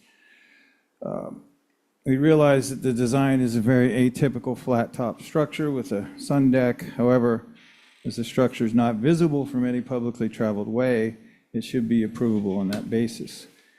I understand that the neighbors are not happy with the design and how it developed, and again, I apologize to them for any inconvenience that we've caused during this process. But it seems to be fairly well screened from their property and not close to any other structure that is on their property. Okay, John, anything else? Well, there's just one other thing. I'm hoping now that we're here to get this all straightened out, there's a fence, it's like an orange fence there that we'd hopefully could get someone to remove. It's not something that we put up, and we'd ask that could be taken care of. Okay, so Thank just you. on the fence, we wouldn't actually be involved in that. It sounds like it's Okay, a well- neighbor dispute. Maybe we can work that out.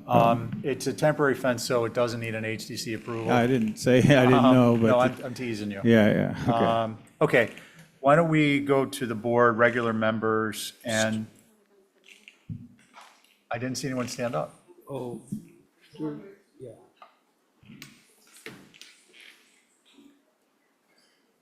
Good evening, Ed.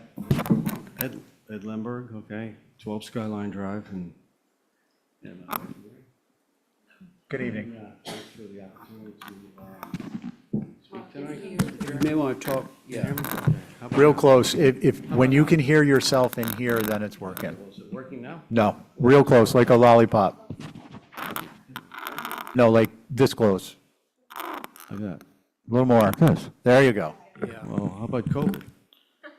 COVID, it's not a thing Okay, well, anymore. you know, I mean, I don't have a mask on, okay?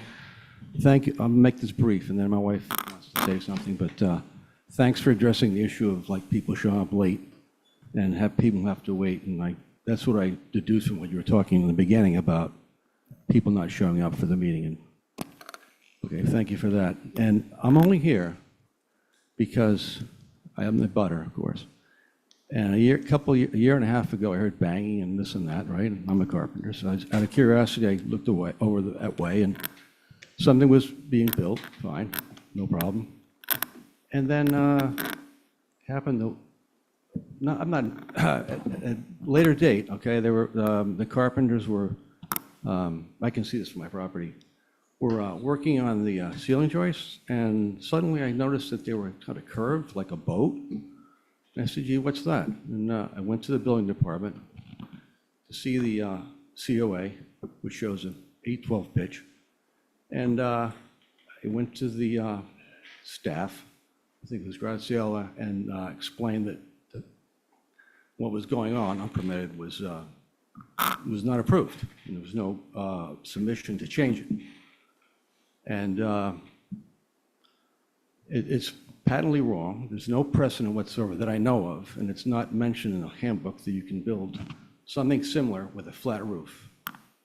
That's my belief, okay? Okay. And further, about not being visible, I don't think that's, okay. Quickly, Mark Avery was here 3 weeks ago, and he proposed a barn for his client. And the issue was visibility, and I believe either Ray or you mentioned that it's visible from a canoe, possibly. But nevertheless, you reviewed the plan, and it conformed with the guidelines, building with Nantucket in mind. In this case, there's no precedent whatsoever. So the applicant's asking you to validate a building doesn't show any semblance of anything that's been built in the past. And lastly, visibility. If the property is transferred, the new owner could easily clear the lot, like Ray Conley up the street on Skyline. I don't know if you're familiar with that.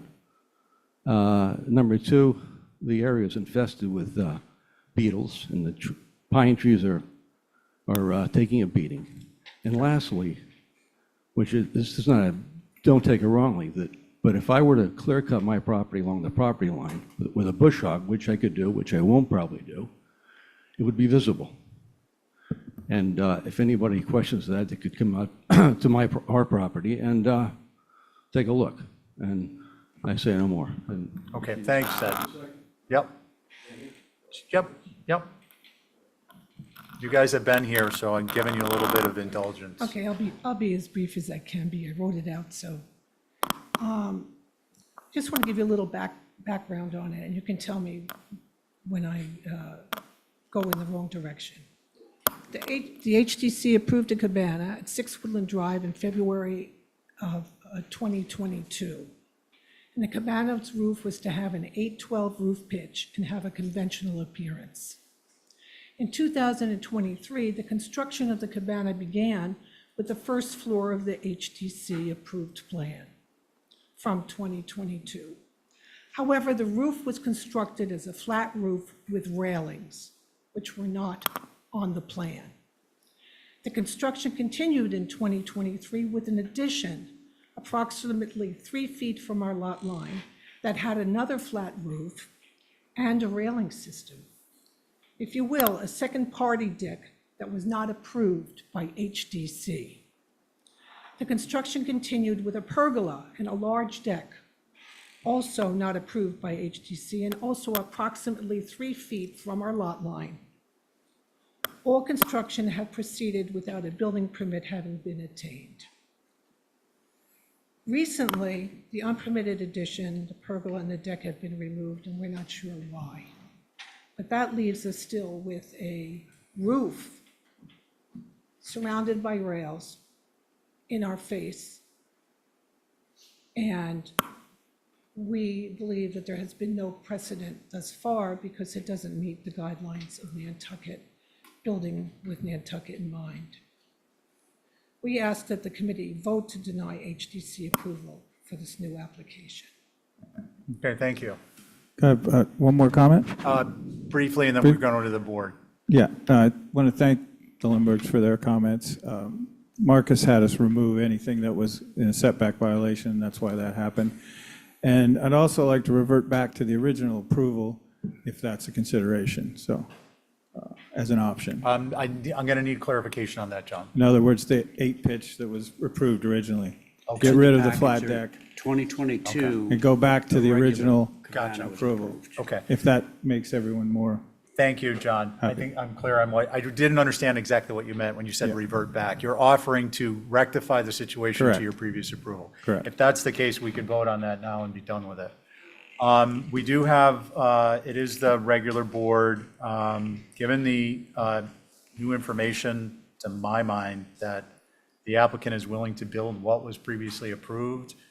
I would suggest that as opposed to getting into long conversation, we would make that approval subject to the as-built fee and move on. But that's just my thoughts. Who would like to begin? Okay. I'm missing my opportunity to excoriate the applicant, but I think that this idea of returning to the 2022 approval is, look, it's not a slam dunk, but you have a flat roof that you simply need to add rafters to. right. And of course, remove the rail. But I think, of course, you already have that approval. You have that approval. Right. And I don't know how the rest of the board feels, but this is so egregiously off that look, the fact that you offered that up, I'm gonna go with that. No, thank you, Ray, I appreciate it. Val? I just have a question. based on what you just said, Yeah. is it gonna make it taller? If they Taller build than flat. A little bit, but not a taller lot. than what was approved originally? No? Not taller than what was Okay. approved, no. That was my question. Okay. Angus? Oh, go ahead, Abby. Well, I just, I may not vote on this because I don't think I voted in favor of this in the first place. You So, could vote no. okay, fine, just. Angus? I'm fine with it going back to what was originally approved. Okay. Go ahead. I want to give you a chance to excoriate. I already did. I'm going to take it a step further. Had this not gone the way that it had, basically this work, and John, I appreciate you stepping up to the plate on that. We don't appreciate the fact that we're here talking about it.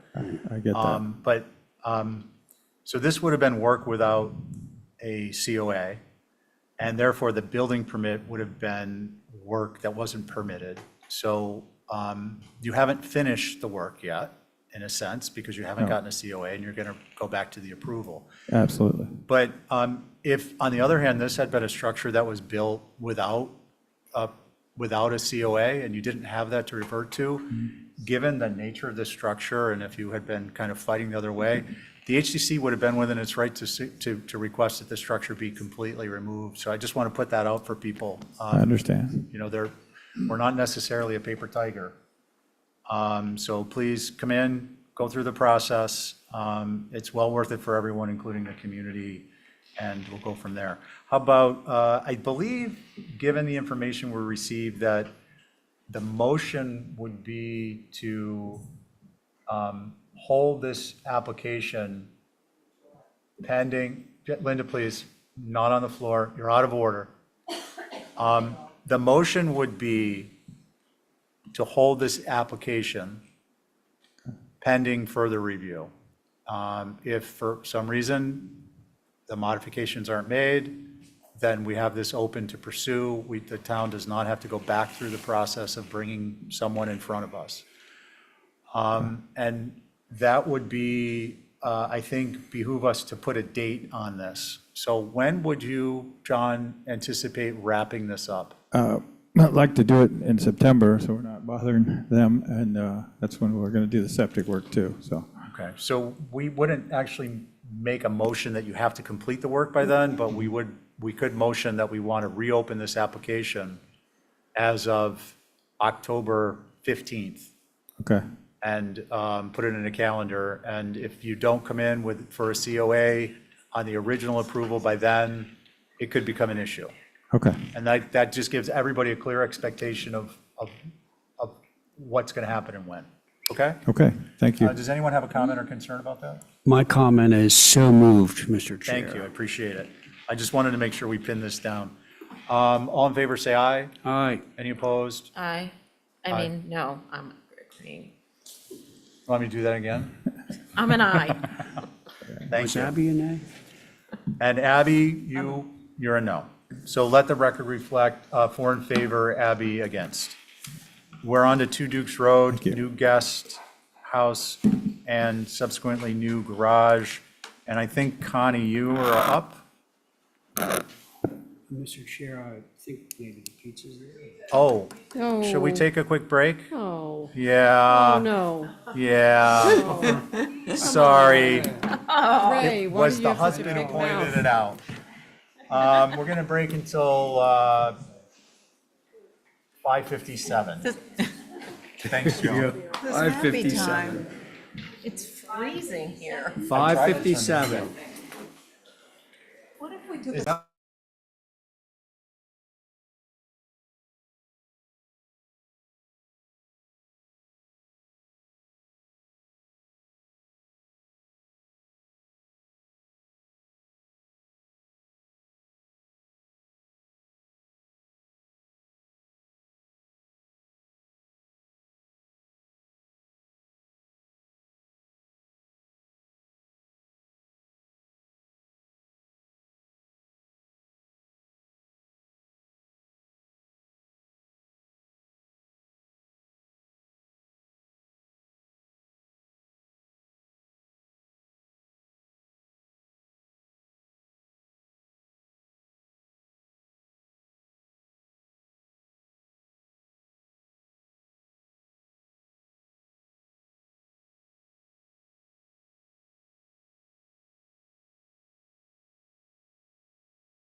So, Oh, sorry, Stephen, these are the old plans. We submitted something different last week in time for the deadline.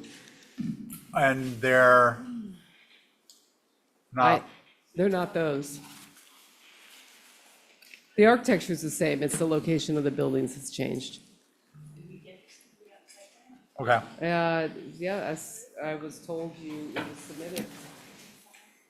Let's The back- deadline let's- was Thursday at noon or Friday at noon, I can't remember. Tammy took care of it. That's one of the details I don't pay attention to. Oh, One of the few. Okay, do we have some? and we also submitted the site sections that were required. What I'd like to suggest is, you're here, maybe we'll just skip one and get this sorted out while they're looking. Okay. Is that, do we need that amount of time, or? If I'm not aware that something new has been submitted, I'm not aware that something new has been submitted. You know what I mean? Like, they may have sent me something, but I think it was signed. You guys, I want to avoid crosstalk, so for the moment, Sarah, please, and then, so you know what I mean? Like, I'm not, if I'm not aware that something's been newly submitted, I Right. can't fix the view Gotcha. back. So there needs to be an acknowledgement somehow, one way or the other, Yeah, and I a mean, follow-up. Okay, I wasn't aware. so let me ask, and then Holly, are these, presuming they were submitted to HD submissions, are they someplace accessible that they can be brought up? Because they'll be date stamped and we'll know whether they made it on time and we can proceed from there. I presume they were. I'm just trying to find out where they are and how we get to them. I do think full Lisa? size were also submitted. Pardon me? Full-size drawings were also submitted. But you Okay. guys, you still take paper, right? Yeah. I mean, you Yeah, can well, tell 'cause it's a need long time paper on the since I've job done an sites. application, but, Yeah. yeah, so I think those were also submitted. Okay, so, sorry, Holly? Okay. Thank you, Mr. Chair. I'm not too sure if Sarah has access to our HTC submissions, but It's not. it's not. downloaded on this computer. Okay. With that, kind of get into the minutia of things, but when we have existing applications that are already in pending review, it is hard for us to not know if something is been resubmitted to update. I do believe, I think I did see it, but it just didn't get processed or a little further. Okay, so down the there's line. obviously a communications matter that we need to address, and I don't want to wade too deeply into it, but my suggestion is, and not to push this on you, Lisa, at all, but given where we are right now with the number of applications and paperwork coming and going, it may be beneficial to avoid issues such as this evening, that when it's submitted, get a confirmation that it's been accepted into the agenda. That's for future reference. I still want to see if we can work this out and get you up on the screen now. Okay, thank you. Is this it? That is it. Oh, there we go. Thank you Thank for finding you, that. Sarah. Okay, so please do your run-up as fully but as briefly as possible, I will and then be we'll go as from quick as there. possible so you can be quick. Thank you. So the difference between this plan and the one that was pulled up previously was that the pool house got rotated, and it is now on the south side of the property, looking north. So we provided revised, the elevations are the same, obviously the cardinal points changed, and then should be two site sections, which I believe Joe had requested, showing the relative grade from the main house, which you guys approved last week, to the pool and to the pool house in both longitudinally and horizontally. I don't know what the other term is. Go ahead. Is that it? I think so. And Mirka happens to be in the audience if you have grading questions, because she provided the plan.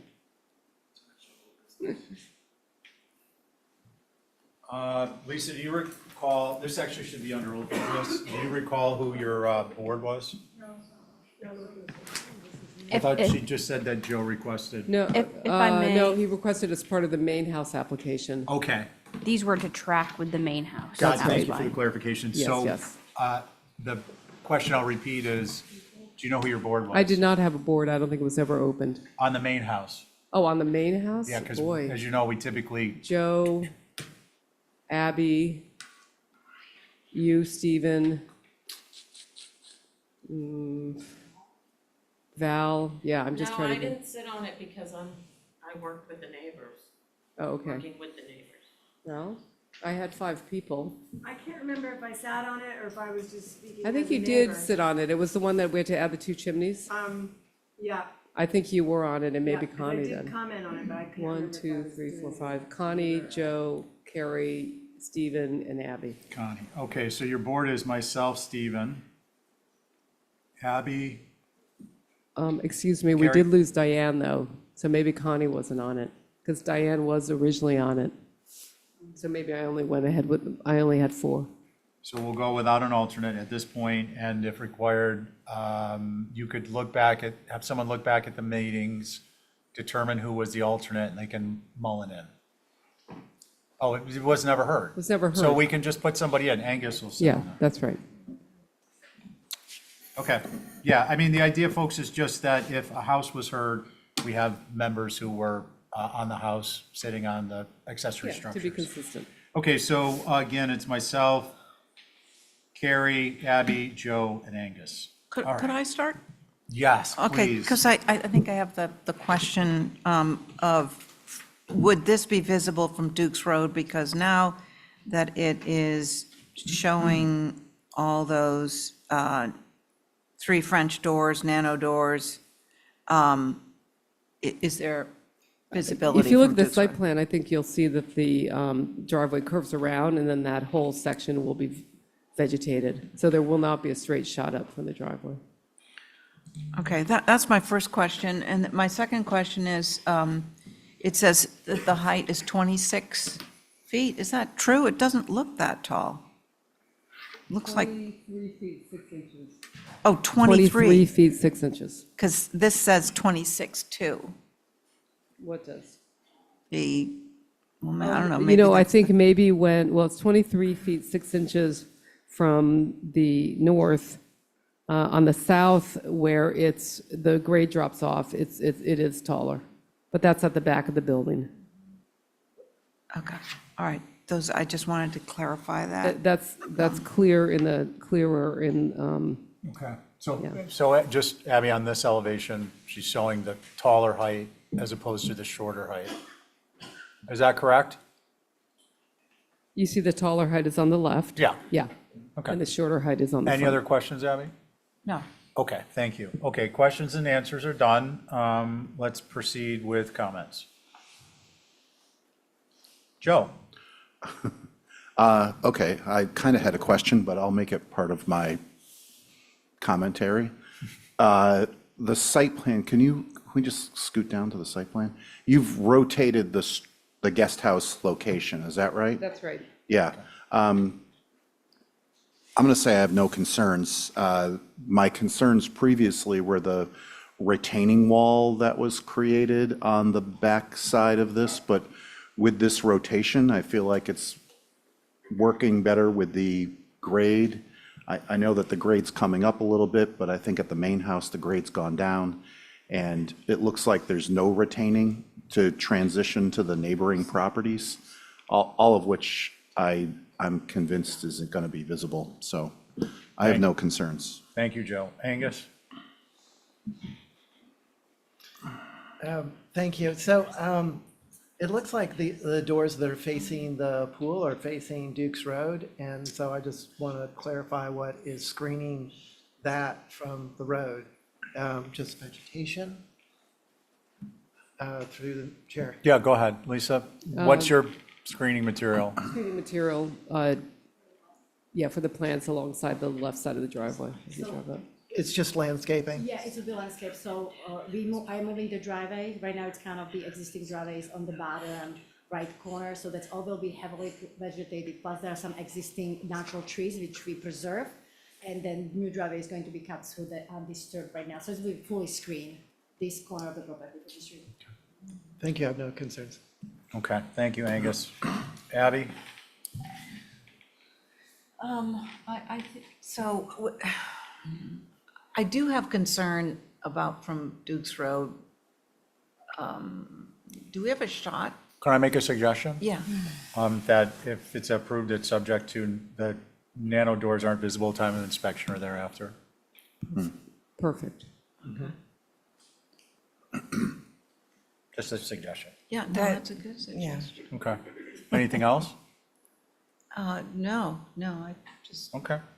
So that leaves Carrie. So the driveway is moving. Yes, that's correct. Because it's wide open right now. And I am a little concerned about those nano doors, especially at the beginning of the growing. You know, you're planting a wide open expanse right now. So I'm just wondering why the garage isn't trying to hide some of the pool and some of those nano doors, rather than just relying on landscaping.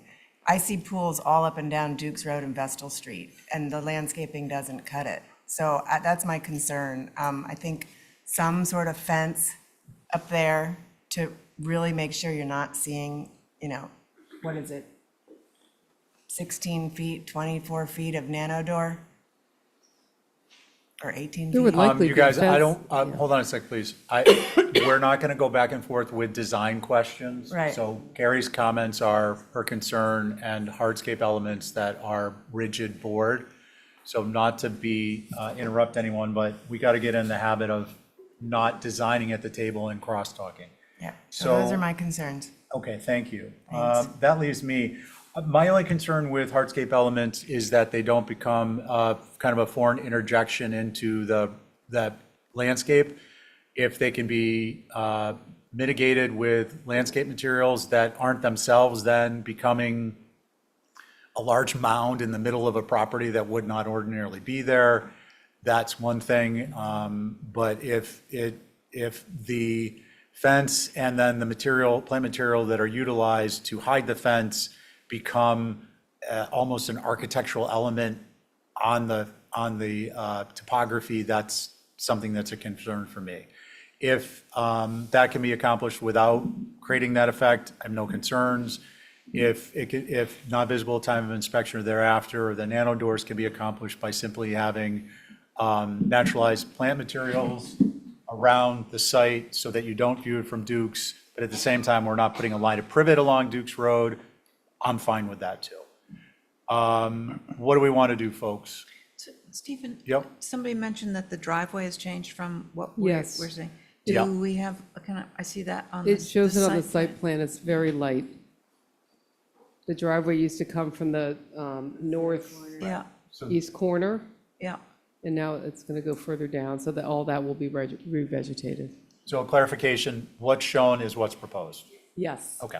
The site plan, the original driveway is very light on Okay, that same thank you. plan. What would you like to do? I think a not visible time of inspection or thereafter is going to address it. We're going to pick up the landscape plan if we haven't already done it, the hardscape. That will be coming. Yeah. As long as the plant material is somewhat indigenous, fits in with the rest of the landscape, so it's not an aberrant, hedge or row of cypress or, some kind of. So may I? A motion might look like not visible, approved subject to not being visible, the nano doors not being visible at time of inspection or thereafter, subject further to plant material that blends with as indigenous and blends with the rural landscape. So moved. Excellent. All in favor, say aye. Aye. I'm a Any no. opposed? One no. Abby? I'm abstaining because I'd rather see the full picture Okay. than just one by one. on this Okay. one thing. No, I appreciate that. From the chair's point of view, I think if we can nail it down, we know we've got the hardscape landscape, we can move this along and not have to open a whole nother application again. Okay, so that carries, again, 3 in favor, 1 abstention carry, and 1 opposed. Abby, that moves us to the new garage. And Pool that house? is been is on the side, as you can see on the plan. Very simple, single story, 24 feet from the lower grade. And, I'm not sure what it is. Bear with us, we're working on it. Oh, you're getting it? Thank you, Sarah. Yeah. 22 There you go. feet, 10 inches from the higher grade. Okay, and you can go right to the elevations.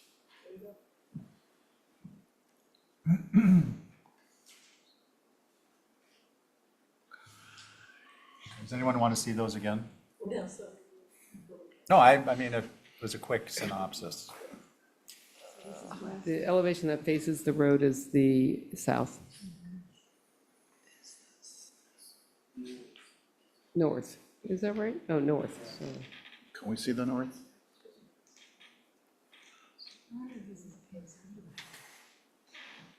This Yep, is the north. north? This is west. West, can we go to the north, please? What sheet do we want to look at, Lisa? A 2.1, A 2.1. might be the first one. That's it, with the dormers on the back of the building. This is what you'd see from Duke's. Yeah. Okay, any questions? Move right to it. Joe? Well, I guess this is kind of following up on Carrie's comment, whether or not the position of this thing slides to screen something. I think the structure's fine and is appropriate. And I think that if it were slid in front of I think it was previously, slid in front of the nano doors, then you wouldn't need the landscape screening. But I don't think the approval of this would be contingent upon that. I'm just mentioning it as a possible site plan change to consider to ensure lack of visibility without having to deal with the vegetation or the nano doors. But I think this structure is appropriate as submitted. Okay, fair enough. Carrie, you want to follow up on that? Yeah, I have no concerns with this. I agree with Joe, though. It's Okay. Abby? Yeah, I agree with everything that's been said. Angus? I agree with what's been said. I would prefer that the dormer's smaller, but it's meeting the minimum requirements of setbacks from the face and gable ends, so. Can we go to the elevation that shows the dormer broadside? Yeah. I can just say that the visibility from that side is very limited. Yeah, what about from the side? Lotus. What's the distance from Duke's approximately? Oh, gosh. 150. Order of magnitude? Okay, 4 inches won't make a difference. There's no reason to bury that, the window headers into 100 the feet. rafters. So, given the structure itself and its location, I acknowledge that it would be better if it slid over to hide nano doors and we don't have to address landscaping separately, but I'm okay with this. What do we want to do, folks? I would motion to approve as submitted. Okay, all in favor, say aye. Aye. Aye. Any opposed? I'll be a no because Okay. So record reflect 4 in favor, 1 opposed, Abby. Thank you.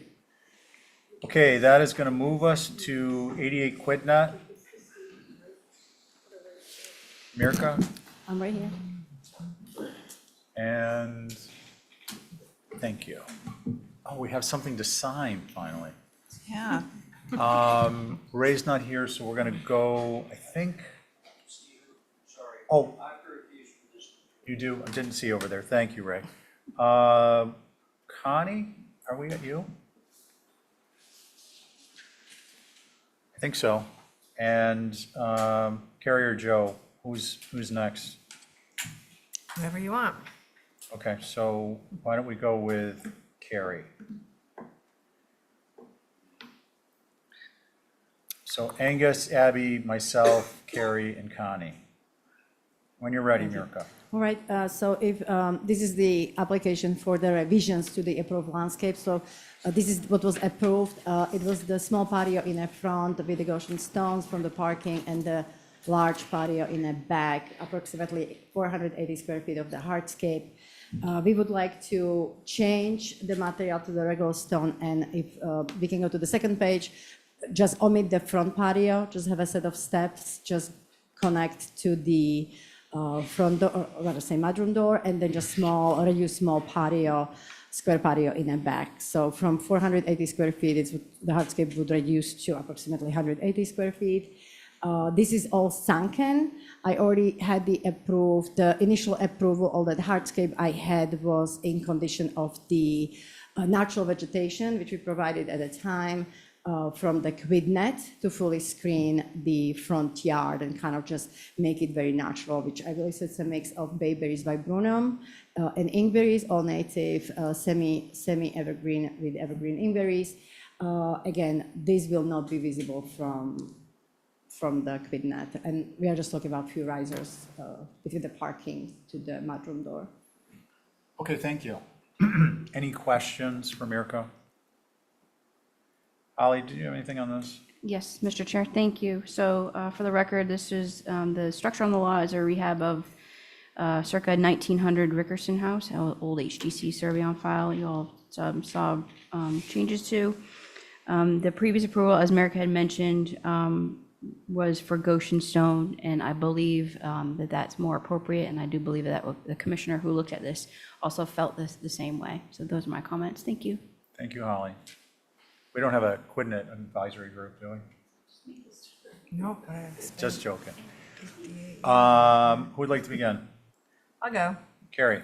I think the rear patio as whatever, bluestone is fine because that really won't be seen, but I do think the steppers are a little formal for this road. It's a dirt road. You've got all these great natural indigenous plants, and to have these hard pavers, I think you should stick with the natural Goshen there.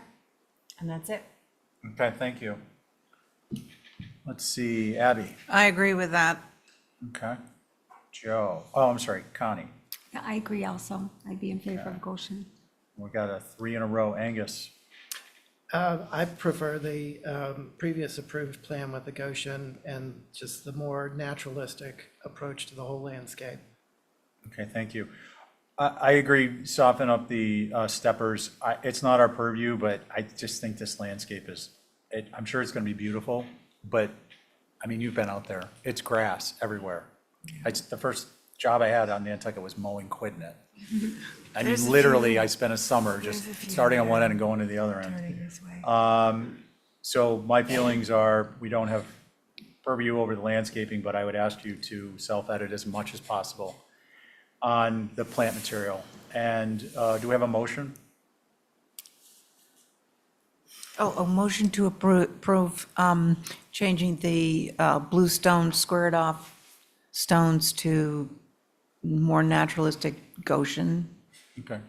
Or irregular bluestone, I think maybe. Or a bluestone. Yeah. Just a naturalized Yeah. edge. And what about the step? Did you say something else? The step? No, just the steppers. Steppers, gotcha, I'm Natural- sorry. Natural So versus the patio can hard. stay, just the patio can stay, Yep. but the front be irregular bluestone Yeah. or Goshen. Gotcha, understood. You good with that?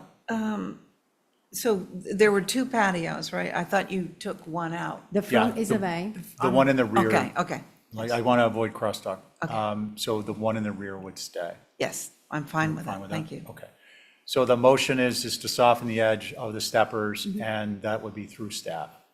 Thank you. All in favor, say aye. Aye. Any opposed? That carries. 1. Let the record reflect 4 in favor, 1 opposed. Angus. Okay. That brings us to 72 Pacamo. Would you mind sharing this, and I'll step off and get an alternate in? I think I'm chairing it anyway, so. Oh, you are? He is 72? chairing. Yeah, Oh, look at that. but you are on it, you know? All right. Okay.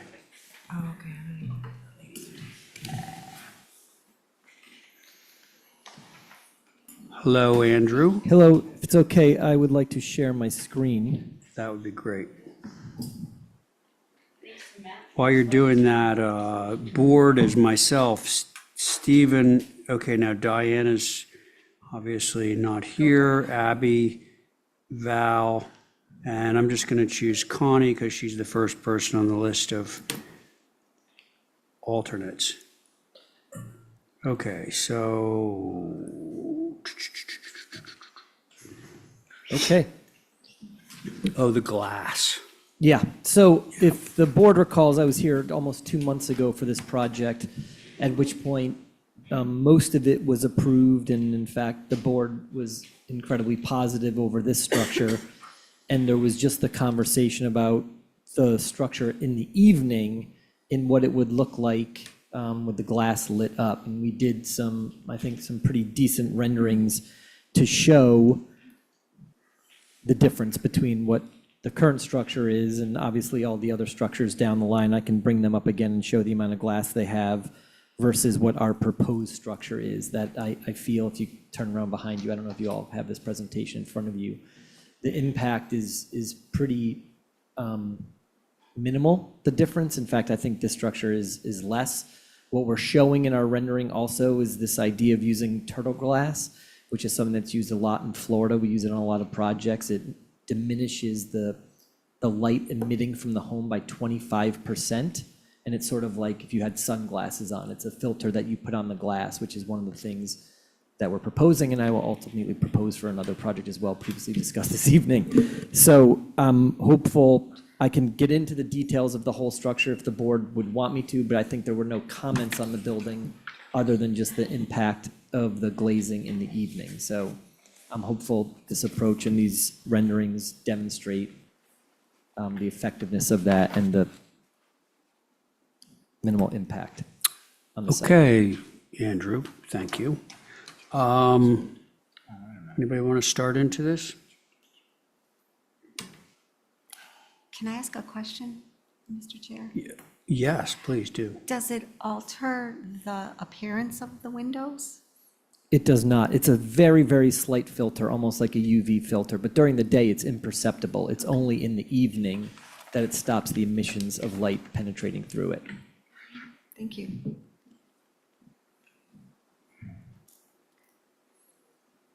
Anyone?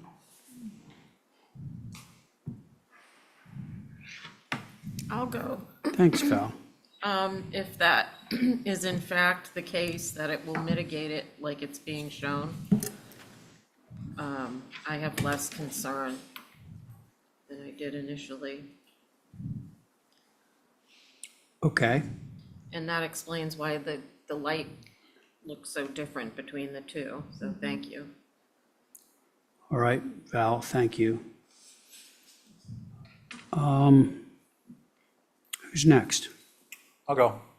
Thanks. Andrew, I appreciate the modification. I appreciate the rendering. It's very meaningful, and I want to go back to the original design. I appreciate the fenestration units that have been utilized. From the public way on a canoe, this appears to read as a home versus a wash of first floor and second floor lights, based on the layout and the size of the fenestration. So I think that's a step in the right direction. Maybe someday the whole bluff will look like that. Thank you. Thank you. Stephen, thank you. Who's next? I'll go.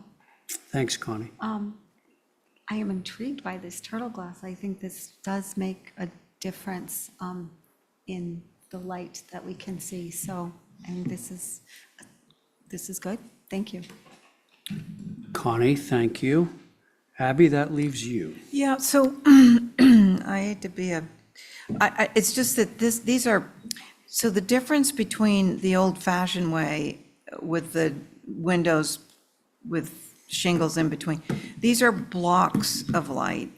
And the blocks of light, even though it's toned down, it reads as a more modern,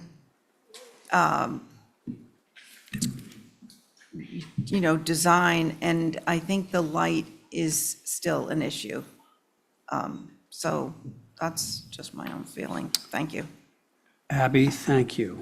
Now, the only thing I'm just going to sort of note here is, at least in my package, there aren't any plans or elevations.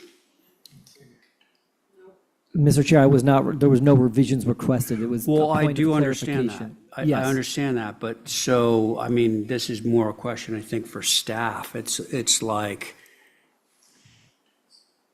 the quote-unquote application before us, the thing that I would imagine we're going to approve, does not include the elevations. I can pull it up. I have it all right here. Can one of you speak to that? I mean, is it just assumed that we're approving the previous elevations? Mr. Chair, basically, I guess to Andrew's point, since there were no requested changes to the architectural elements, yes, those should have been provided with your package. But if we can refer to the application that was reviewed on April 9th, which was your last hearing of this application. April 9th. Which I'm hoping that's what Andrew's brought up. But yes, we should be, for future knowledge, that those should be provided with the application. Understood. Just so it's all a tidy got it. little bundle. Yep. Other than that, I think this is an interesting solution, and I think Stephen said it well earlier, which is, it's not a wall of two-story glass. The buildings are fairly modest, and so I'm good with this. Should we move this? Yeah, I have one question for Holly. Holly, Yeah. what was the date of the submission? April 9th. April 9th. Motion to, and there's been no change, this is just an illustration of the glass, not a change to the glass. So, motion to approve the April 9th submission as submitted. With the change in the glass, correct? With the change in total glass on the water side, correct? Yes. Sorry, Steve. Yeah. Sorry, I got a no yes shake, so I misinterpreted what Andrew was saying. Okay. That's my motion. All right. So there's Stephen's motion. All those in favor say aye. Aye. Any opposed? I'll be a no. You'll be a no. Okay, so that motion carries 4 in favor, 1 opposed. Thank you. Yes. Okay, thanks. Now, Stephen, see you. Okay, so 9 Korea, and it's myself, Abby, Connie, Carrie, and Joe. This was last heard April 23rd.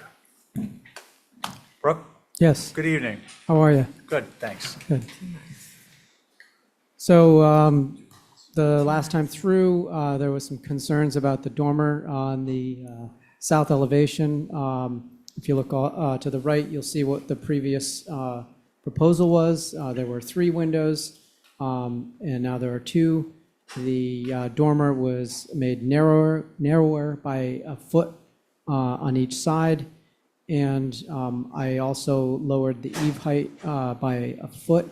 So it was basically an effort to just make it not stand as proudly as it did in the initial submission. So I hope you see that it succeeded, and I'll wait to hear your thoughts. Great, thank you. Let's see, we know who we are. Would like to begin with concerns, if any? Abby? I don't have any concerns. Okay, does anyone have any concerns? Nope, No. appreciate the effort. It's a little bit busy, but in a charming way. How about a motion? Motion to approve is submitted. All in as favor, say revised. aye. Any opposed? That carries unanimously. Thank you. Abby, the next one is to you as Pleasant, chair. 3 Pleasant.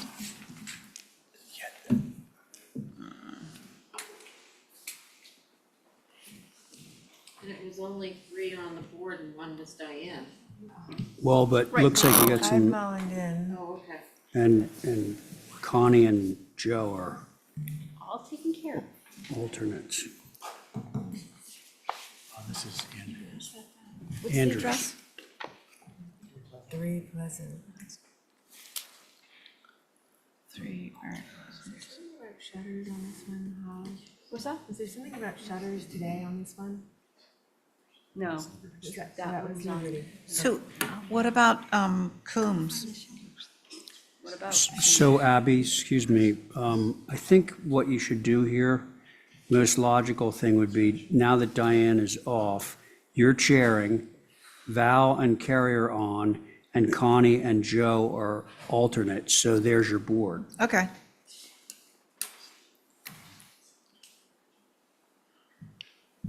Mr. Emeritus.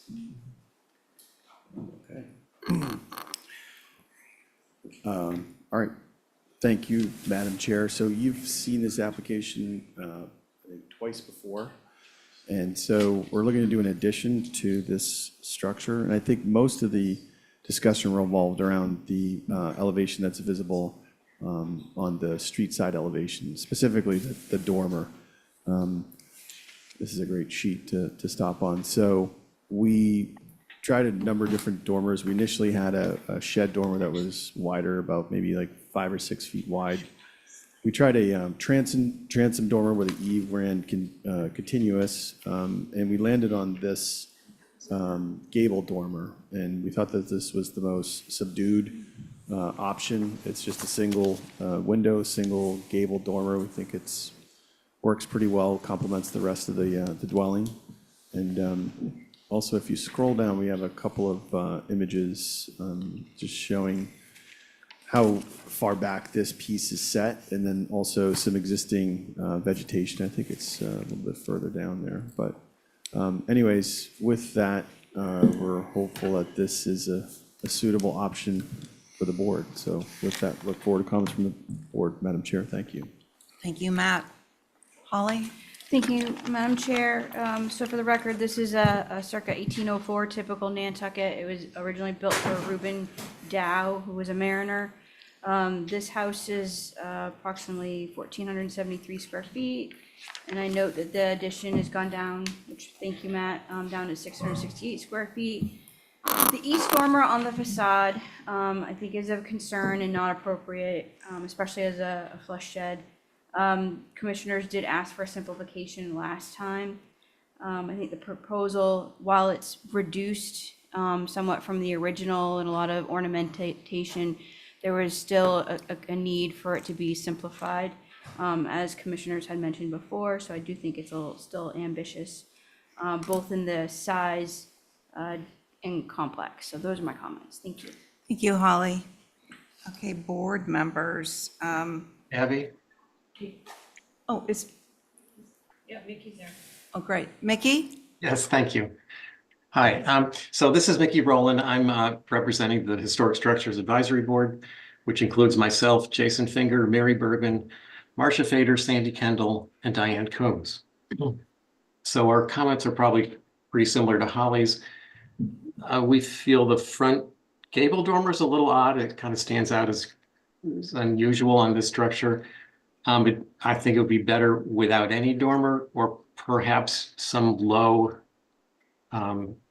windows just below the eave line. It would help reduce the amount of shingles above the lower windows to fill that space. And that's it. Thank you. Thanks, Mickey. Anybody ready to go? I am. Okay, go ahead, Carrie. Yeah, I think this dormer on the front is the only one of its kind on the entire building, and it just seems like it's one of those things that doesn't belong. I'm also a little bit concerned about all the French doors on the north. They seem, the massing of that piece is quite large in relationship to the house, but I think the French doors with the steps coming down, is there a fence in the way that will help us not see that?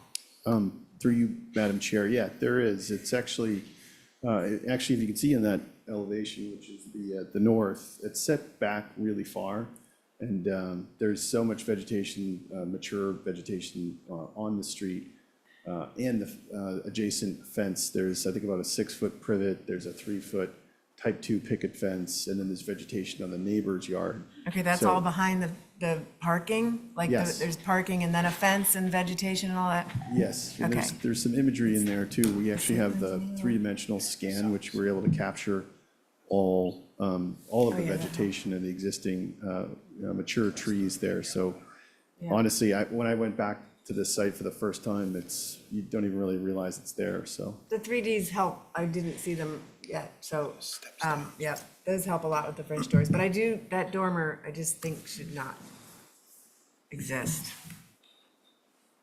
That's all. Thanks, Carrie. Connie, Joe. I'll go. Or Val? I think,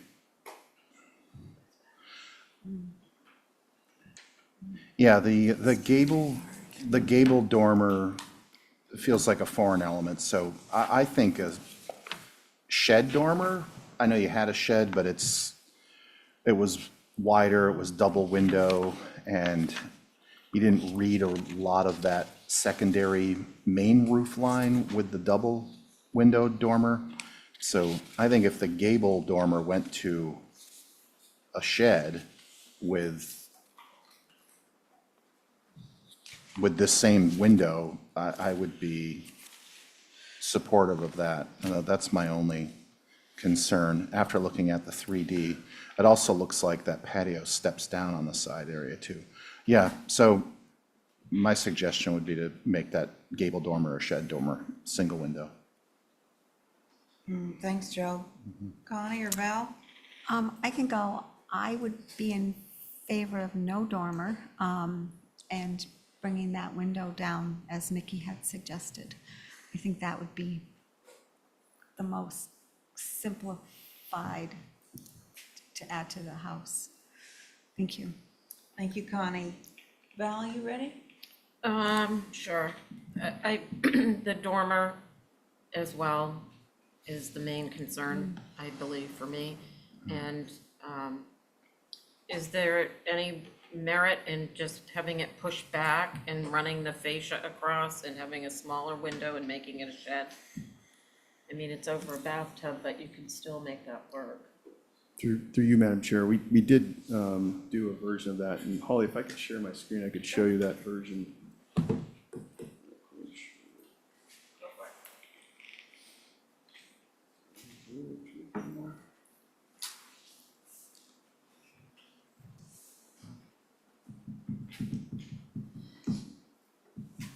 Not giving you the option to share. A green button like this? No. Oh, you know what, hold on. You're not a panelist, I'm gonna make you a panelist. Fix it. There you go. Rejoining. So we did do a transom dormer option. So I think we're really open to any option. Obviously, omitting the dormer completely is probably the least desirable, but if that's what it comes down to, it's certainly something we could do. But let me just show you. So this is, am I sharing? Yep. Okay, there we go. So that's the 3D scan. And then if you can see here, there's a little bit of a delay. This is the transom dormer option. Everybody can see that. It looked a little odd. So that's why we didn't present it, but, you know, like I said, a shed dormer, a smaller, narrower shed dormer would work great. And we're really open to either of those options. So a shed dormer would be our preference. And if there's not enough support for that, then we could just omit it. And we did actually provide a third option that I passed out here, which is no dormer.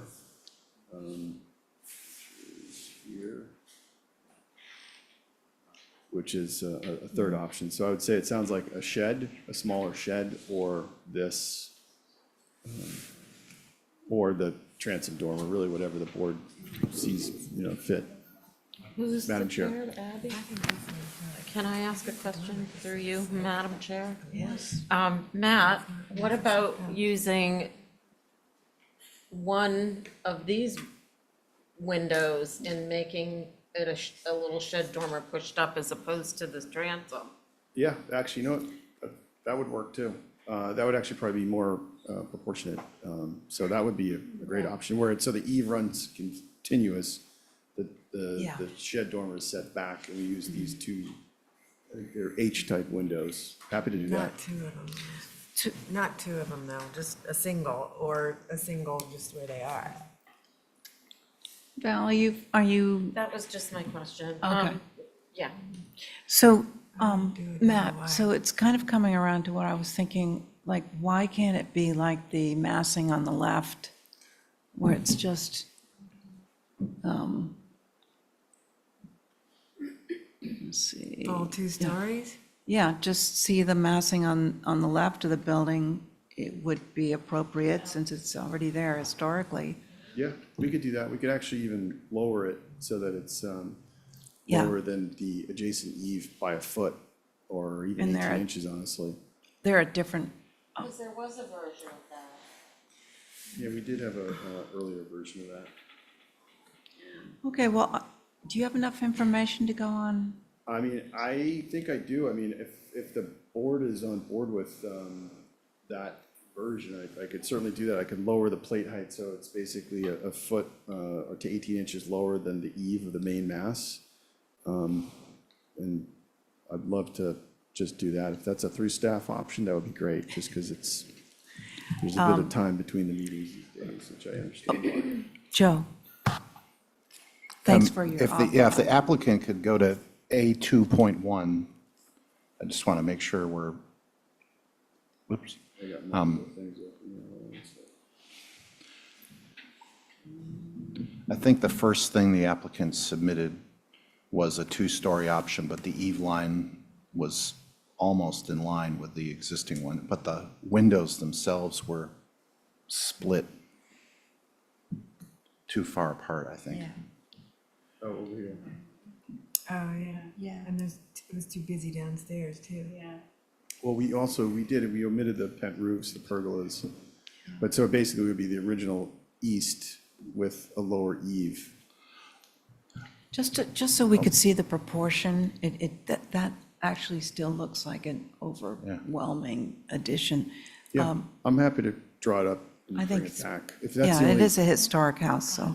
Well, I think the windows coming in, when this evolved to having 2 windows with a shed dormer or a single window, I think in terms of fenestration, having them more central versus split apart, like your original option, feels more appropriate.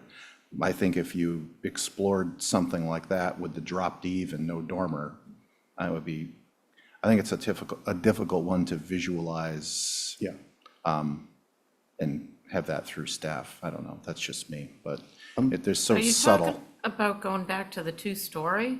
That's what I thought somebody suggested. Yeah, that's what Abby was suggesting to see. No, I like the last thing you showed us with the 2 little 6 lights and, And no dormer at all. or the dormer, that's 1 6 light pushed back. if I could, Madam Chair, so I think what they were suggesting is that it wouldn't be a full 2-story.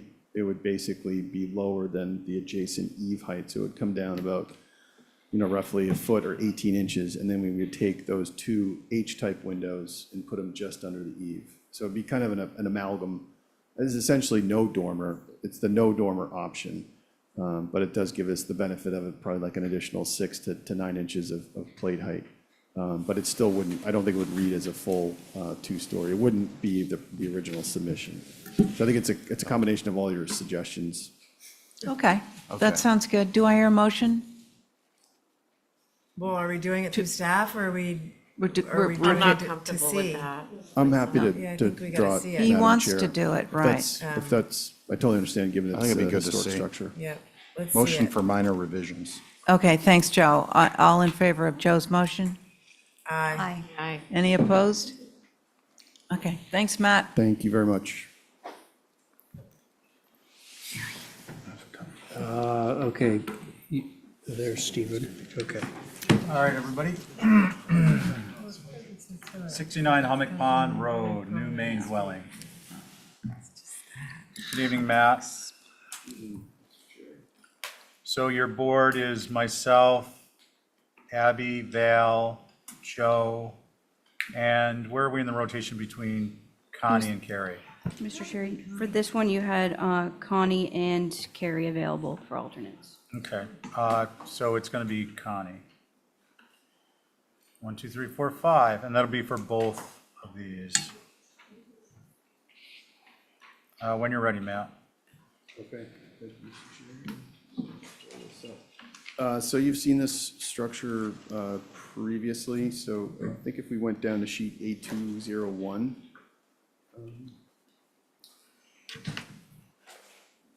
Which is the front elevation, which is south, I'm sorry, which is east. Actually, if we could scroll down, because we do have some site photos, which I thought were really helpful, so sheet A203 would be great.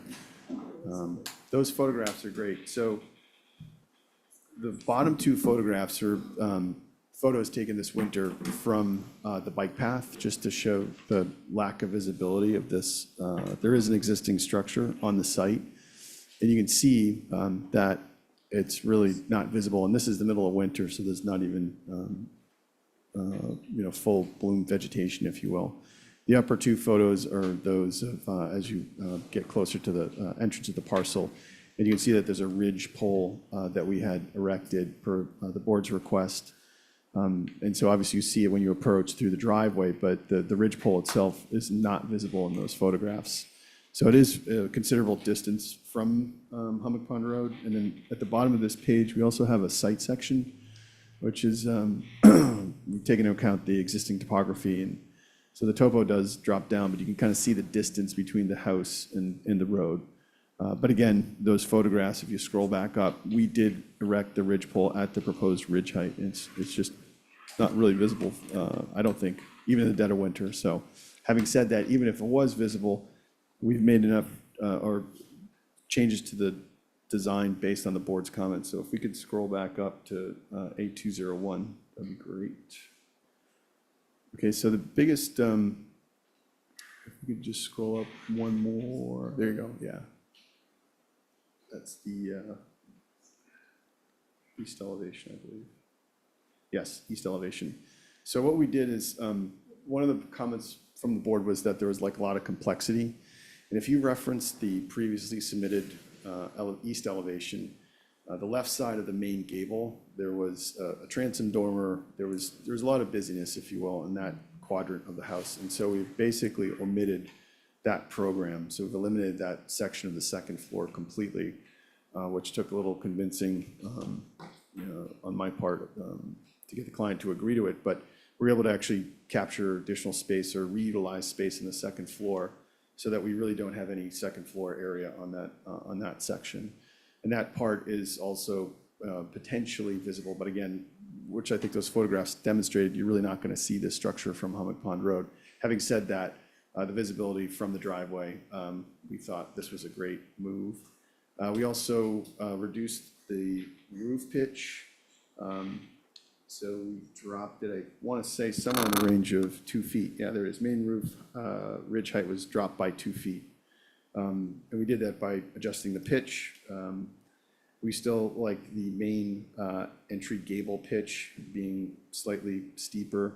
But it does work out. So we're able to drop some height, omit some complexity. As far as the garage was concerned, we actually rotated the eave line. So it's gable forward, tried to simplify it as much as possible. We still do have the breezeway, which is a great element. We really love it. But if the board doesn't think it's appropriate, we can certainly get rid of it. On the south elevation, again, I'd say that that's the other area where we've minimized the complexity, if you will. And so it's a little bit calmer, simpler architectural language, if you will. So those are the changes. And so with that, look forward to comments from the board, Mr. Chair. Thank you. Thank you, Matt. Any questions for Matt at this point? Who would like to begin? We'll go. Val. I appreciate a lot of the changes and the simplification. The south is, for me, the most visible or will be visible. And I do think you can, if you're in a car, you can see a lot rather than on the bike path. But the dormer over the, I guess it's a living room. That's a cathedral ceiling. I don't think you really need that. And that would simplify that facade hugely.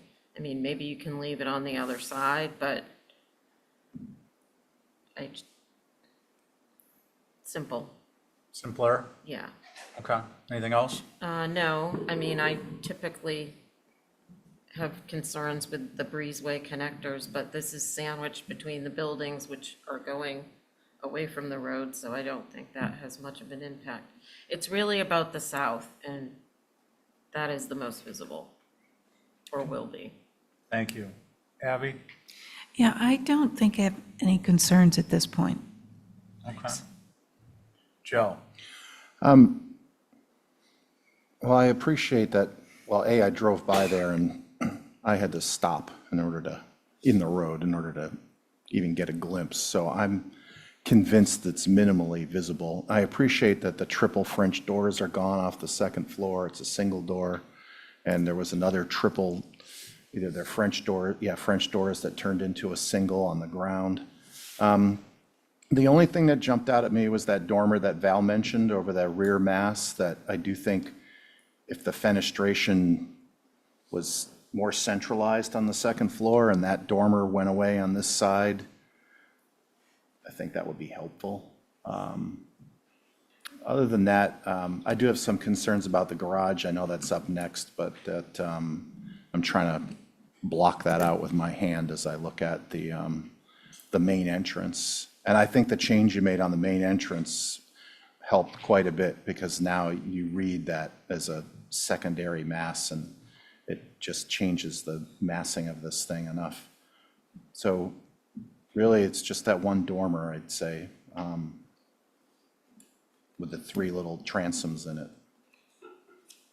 Those are my comments. Thanks, Joe. Connie?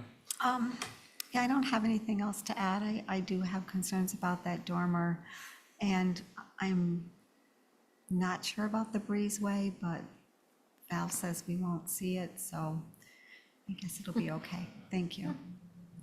Thanks, Connie. I guess that leaves me. Matt, my principal concern is that the vegetation that blocks this isn't on the lot. And the reason it's a concern is that, well, most of it isn't. It's in the road, the right-of-way, the 40-foot right-of-way. The reason that's a concern is this is a dramatic change in the nature of the character and setting. I think ultimately, the vegetation is going to be what allows it to be approved. I mean, clearly, you've got the support, and I'm not against the structure itself. But I'm not against it simply because it should not be visible. Because I think if this becomes the precedent setting, this will be in some ways akin to Eel Point 20 years ago versus now. And there's a dramatic change in the character and setting as a result of what's been going on over there. I'm not saying it's good or bad, I'm just saying it's a dramatic change. And the bad part about it is it wasn't anticipated and therefore wasn't regulated with respect to the HTC weighing in and trying to establish character and setting. So all that being said, I agree with Val's comments and Joe's support of them, and I am concerned about the extended covered porch. I'm going to put a plug in for John McLaughlin on that one. It needs to be reduced in terms of its width left to right, and approval, to my mind, absolutely needs to include that vegetation will be supplemented on the locus in order to prevent this ever being visible. Now, ever is a long time, forever, but you get the idea is that in the next 10 years, I'm hopeful this doesn't become the, oh, by the way, look at 69 Hummock, that's what we want to do. Because this is very large compound style structures. Beautifully done, very handsome, but I don't think in keeping in the character and setting in the area. So what would we like to do, folks? If I could, Mr. Chair, I was just going to offer to, we're totally willing to omit that dormer in the living room. That seems like that's a pretty consistent element. And as far as the existing vegetation that's on the property, what we could do is have the surveyor identify the existing vegetation, just to identify that it does sit on that property. And if there's any language you wanted to add to that, you could certainly do that to the approval. Are you pressed to get this out of here? Could you get us? I'm under a little bit of pressure. As we all are, trying to beat the stretch code. Well, no, just in general, it's just whatever time we typically allow for an HTC review process, it's been expanded just because of the the backlog, so anything, like All I right, said, I've that's been cool. authorized to make changes the board sees fit, so clearly that transom dormer we can certainly get rid of. Is somebody comfortable working on it? I don't have an issue having it written up. I'm not able to do an Exhibit A myself, and if we do an Exhibit A, I need a volunteer who will actually do it here at the table this evening. Is there a volunteer for an Exhibit A? What, What I'll are we- do it. What are We're we? just taking out the dormer. No. No. We're gonna, no. No. Did you want to recite the Exhibit A for your motion? Sorry, what? Do you want to tell us what's in the Exhibit A? Removal of the dormer on the south, reduction of the covered space Yeah, left to right, on the south elevation. the west, left to right on the south. And that was. The connector? Right? That connector's gonna take a hike? I don't know. Did you volunteer that? I didn't volunteer that. Oh, maybe It that was didn't my wishful thinking. Yeah, didn't Okay. seem like, I don't think it's gonna be It's highly all right. visible. It's all right. I don't want to belabor it. And then I can write in language on the Exhibit A with respect to preservation of the landscape, a survey, and so on and so forth, consistent with discussion at the table. Okay, Is that your Exhibit A? yeah. Okay. I really wish the east was what faced the road. It's so like farmhousey, but Last Yeah. chance, Matt. I've said it before. Okay. Okay, so that's Val's Exhibit A. Any concerns with what's included? Okay. All in favor, say aye. Aye. Any opposed? Okay, that carries unanimously, none opposed. Now the new garage. Thank you. Also, too, just to point out that there is a deed restriction for that dashed line moving south. No structures could ever be built south of that line. It's got an agricultural restriction. Horses, new horses, and goats. When you're ready. Okay, thank you, Mr. Chair. So this is the garage, which is adjacent to the structure. We basically just changed the gable orientation. Previously it was eave forward with a shed dormer. We just went with a straight gable. The windows, we didn't want to over fenestrate it we tried 3 windows, we went down to 2. I feel like these 2 windows might want to cheat a little bit closer together. Basically, it's a functional garage with some studio space above. So keep my comments brief and look forward to comments from the board. Thank you, Matt. Let's see, who would like to begin? Same board. I'll go. Joe? I think the gable rotation's helpful.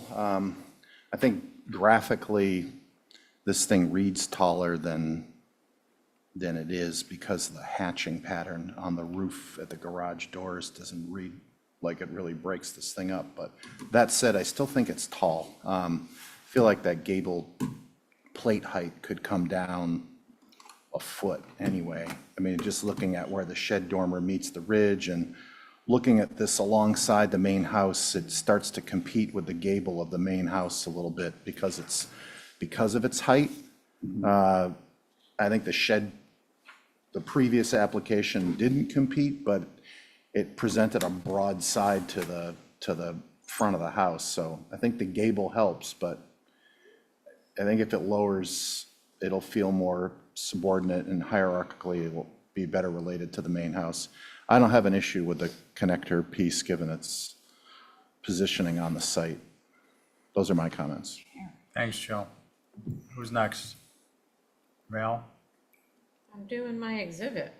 Okay, Abby. Okay, so the garage doors, what is the material on those? Through you, Mr. Chair, they're wood. Yep. Wood, Good old like wood. natural to weather or sort of? Painted. What? Wood. Painted. Painted? Painted, Painted wood. like, I'm white? I believe it says white on the application, but we certainly could change it to another color or The only problem with natural, I feel like unless it's, Matt, Yeah. I'm sorry, I want to, yeah, so is it white or is it natural to on weather? the application, it's white. White, okay. Abby? Oh, wow, okay, so I'm assuming the trim is white on the main house and the trim is white here. Sounds like you previewed the application. It is white, Mr. Chair. It looks white. It's all white. I'm not sure if those garage doors are going to be too white. But So you're concerned about the garage doors being too white? yes, I think they're going to scream at us. Okay. Anything else, No. other than screaming doors? Yeah, no, I like Joe's idea of bringing it down a foot. Okay. I have a question for the applicant. Sorry, Go I already ahead. spoke, but we're looking at this elevation, those garage doors, this is a rendering question or drawing question. They're drawn at the same height as the floor line and not, feels like they're 14 inches higher than they need to be. And I think that correction, I'm assuming, would drop the roof that's associated with it too, or I don't know. If you zoom in on that east elevation of the garage, you'll see you have to go down, I think, or up, You can't drive in there. the other way. Or, yeah, that one works. See there's a shingle line that's shown underneath the doors? Yeah, I think that's a drafting error. I apologize. That should be, that's Okay, a so we forward can clean slab. that up in approval if we go with an approval. Sure. Thanks, Joe. Can I Anything add else? Hold One on more sec. thing to my garage. One sec. Joe, anything else? No, I was just bringing it up because I think that that whole structure would probably drop accordingly. You'd just, Right. I'm oversimplifying that because the eave of the bracketed roof aligns with the connector piece and so forth, but I'm just bringing it to Matt's attention because I don't think it's intended to be done like this. The cars go in and out of those doors. You're correct, yeah. Okay. I think it's just a, All right, thank you for additional clarification. That brings us to Val. Go along with what you guys said. Okay. Well, so could I? Abby, I'm sorry, I meant to go back to Yeah, you. that's okay. I think the garage doors are just too big. And to Val's point about this looking like a farmhouse, it really does look like a farmhouse.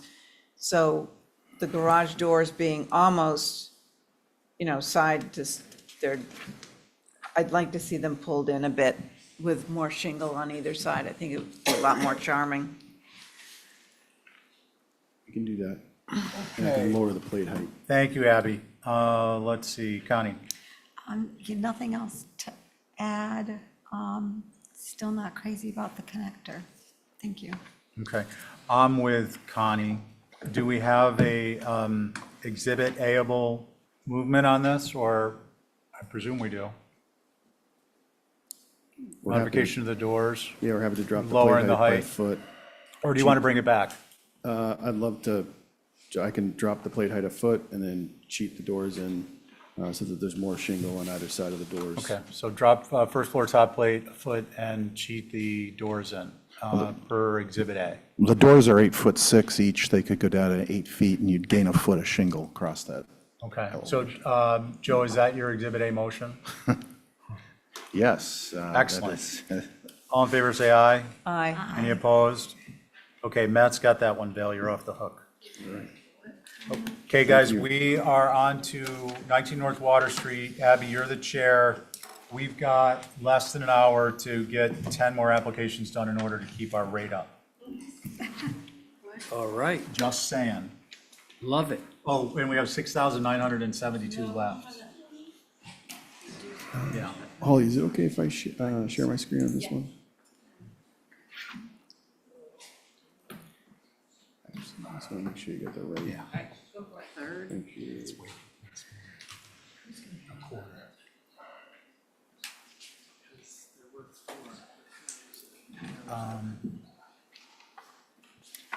It'll just be a 4-person board.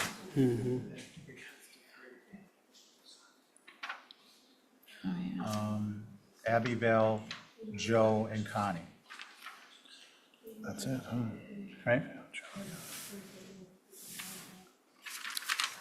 So your permission, Mr. Chair, I'll jump right into it. Abby's cheering. Oh, sorry. Oh, okay. With your I thought permission. you said that. Madam Okay. Chair, Yeah. I'll present.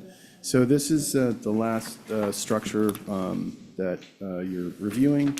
And I'm just going to scroll down to the north elevation. So we made some fairly dramatic changes per the board's requests. We basically had this salt box element that we were kind of pushing for, and I think that between, Holly's comments, Mickey's comments, the board's comments, we just had to kind of abandon it. And so that's what we've done. We've just got a straight projecting gable. The main gable forward is a 12 pitch. The intersecting cross gables are a 9.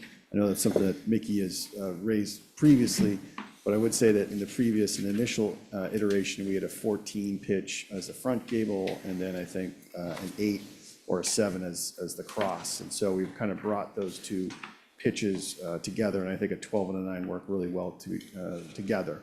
I also think that the side elevations of these buildings are not going to be overly visible. They might be in your periphery, but just wanted to point that out. Just went with a straight gable forward, second floor shed dormer. We've got a small covered porch coming off the front of the building. We do have these flying rakes with supported brackets, and so we integrated some of that language in the porch post detail with some additional angled brackets to support it. We also made some changes to the rear elevation, which is the south. We increased the secondary additive mass one-story roof pitch, simplified the intersecting covered porch in the rear of the structure. And we also tried to correlate the second floor shed dormer with the first floor single-story mass, and then have the second shed smaller dormer correlate with the open deck space below. So there's some intended balance there. As far as streetscape, we did provide these perspectives just to show the individual structure by itself, but then also how it sits within the overall streetscape. So, I don't know, I think the suggestions the board made were great, and with that, look forward to comments from the board. Madam Chair, thank you. Thank you, Matt. Holly? Thank you, Madam Chair. So again, this is an infill lot within the OHD, part of the old Harbor House complex. The porch brackets are back on, and I don't think they're appropriate. I think I mentioned that before, as far, it gives it more of a rural feel within the town. And I believe that it was presented better with them removed, but appreciate the changes overall and the changes to the rear pitches especially. So those are my comments. Thank you. Thank you, Holly. Mickey? Yes, I agree with what Holly said about the brackets. Probably not terribly appropriate here, but our comments are mostly focused on the bay window in relationship to the front steps. The bay window overhangs the steps a little bit. It's kind of a conflict and feels sort of crowded. Ideally, the steps would face forward like most of the other houses do, and then it wouldn't conflict with the bay window at all. Off to the side, it loses its importance and almost feels like an afterthought where the steps are.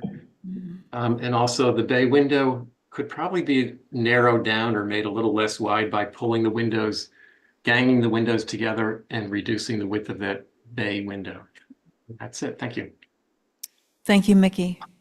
Okay, who do we have here? We've got Val. I'll go. Okay.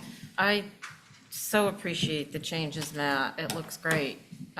With the exception of those few tweaks that were mentioned, maybe the bay getting narrower to avoid the stair conflict and getting rid of the little cowboy, whatever you call them. Brackets. It looks great. Thank you. Yeah, thank you, Val. Joe?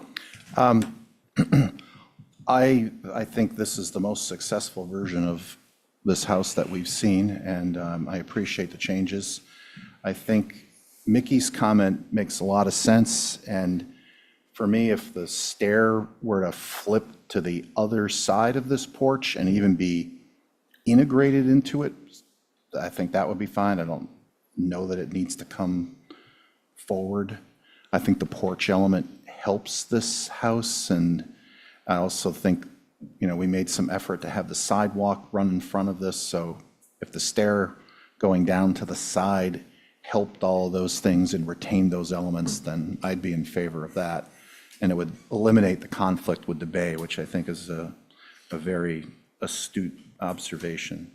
The brackets on the posts, I would join my fellow board members and say to remove them, but other than that, I feel like you have an approvable house here, and I think that I really like the way it's evolved. I think it's very appropriate. Thanks, Matt. Thanks, Joe. Alternates, do we have It's me, Connie?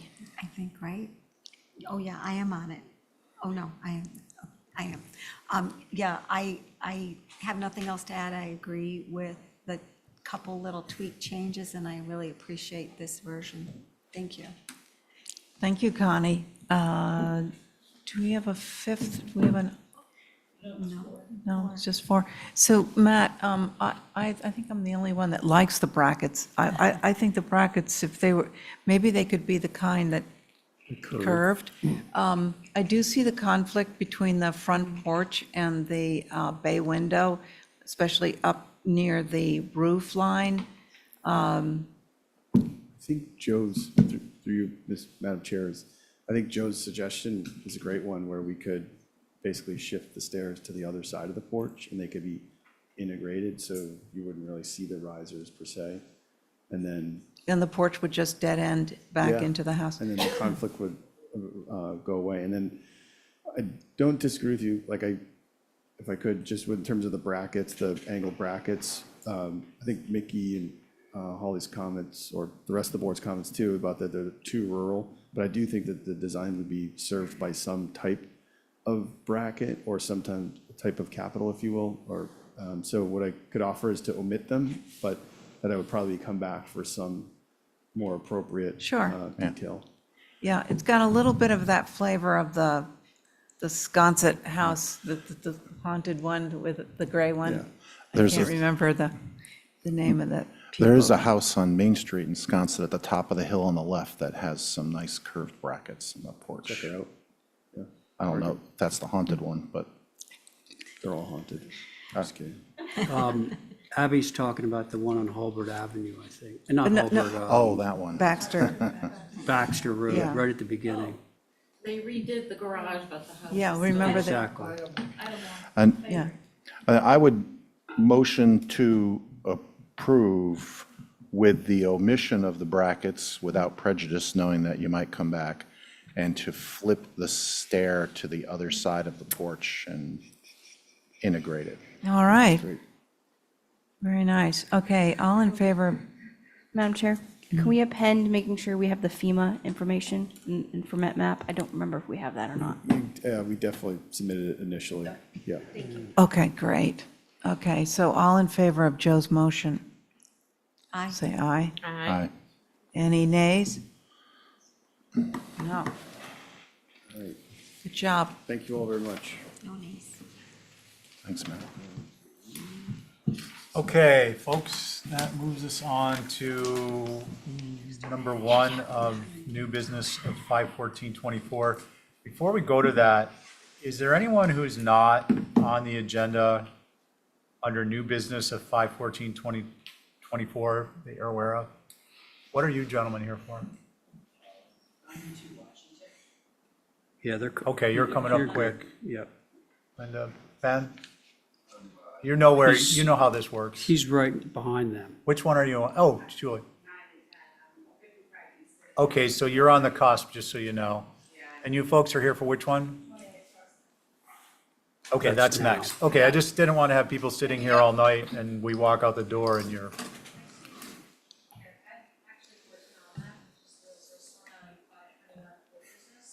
I'm sorry, what's the?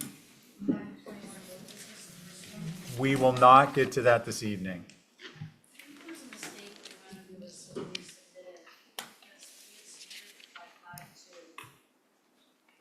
Okay, what I'm going to ask, because I don't have the information here to help make a determination of any of that, is please touch base with Holly or Sarah. Okay, either Holly or Sarah in the office, and they can kind of square that up. And if it turns out that there was, for some reason, you were put in a later date than you submitted for, you'll get moved on to the next list. Okay? I'm sorry, could you identify yourself? Thank you. No. No. Doubtful. Okay, so that brings us back to 28 Prospect. Guys? So this one is going to be by the book, please. Keep it short, non-repetitive, and stick to matters that are part of the HCC's purview, which are architectural elements visible from a public way, to avoid us having problems on a potential appeal at some point. Thank you. Val? Okay, thank you. So I think having read all the concerns from neighbors and others, my feeling is that there's a lot of misunderstanding because the drawing is just a general representation of what's being proposed. It's not a survey, it's not a, to a precise inch plan. That seemed to be a lot of concern. It's just a mock-up of what they were proposing to do, and I have a question for the applicant's agent. yeah. So this is an illustration that is generally to scale, but not to Yeah. surveyed inches? Okay. I took a plan that Tom Hanlon had done and just put it together so I could submit it. I didn't know there was gonna be this much concern about the exact precise length of the retaining wall, but all of that is there and it's not changing, so that's just an aside for you guys to understand that. Okay. And then why don't you go ahead and jump into what you're proposing, because I don't see bubbles. Well, it's not on that page. It's all labeled, It's, right, it's a but it landscape. is not bubbled. No. So everything on this is part of anything app- having to do with hardscape or landscape is part of the hardscape application, Correct. except yeah. for the retaining wall. What? Except for the retaining wall. I'm applying for the retaining wall, I'm applying for the shower, I'm applying for a piece of fence. Okay, that's why I wanted to get some clarity, because I thought you had just said that the retaining wall is already there. It It is. is, and there's So- a picture of it. Okay, so that's an as-built? Yeah, and Okay. the shower is also there as well. Okay. I That's just why I wanted to asked. start with Please why don't I- interrupt. That's why I was asking what's new and what's not, but now I understand. Thank you. Okay, so go ahead and describe whatever you'd like to describe.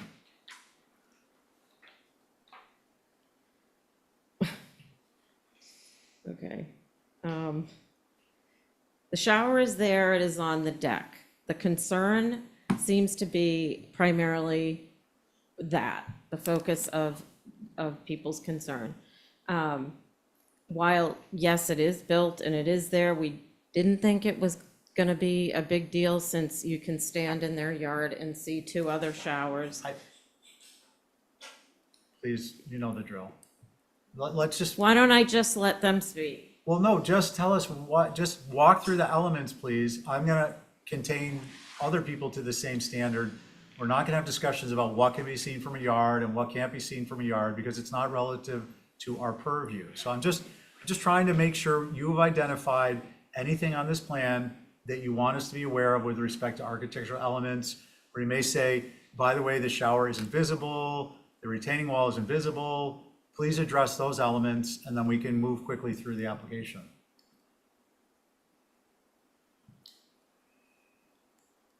Okay. I don't think the shower is invisible, but what we're proposing to do is put some lattice on it and grow some hydrangea, climbing hydrangea, and they have also asked they'll put in any sort of screening that there needs to be. We wanted a patio at grade with a fire pit. I don't believe you'll see the patio because it's at grade, it's not raised up. They're willing to forego the built-in fire pit if that seems to be a big sticking point. The retaining wall is there. There was no grade manipulation. As you could see, the grade changes, it just flows downhill. So there is a proposition to put some screening there with vegetation and cover it, and a piece of a fence in front to cover the AC units that are on the side of the building. And the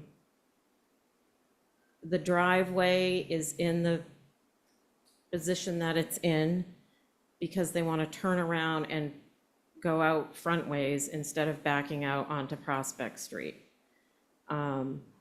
Those are the main issues, and Okay, thank you. So the board is going to be myself, Abby, Angus, Ray, and Joe. And we will speak after we hear from what appear to be abutters.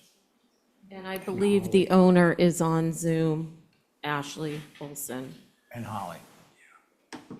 Thank you, Chairman Welsh and Commissioners. My name's Joan Taylor. I live with my husband at 16 Mill Street.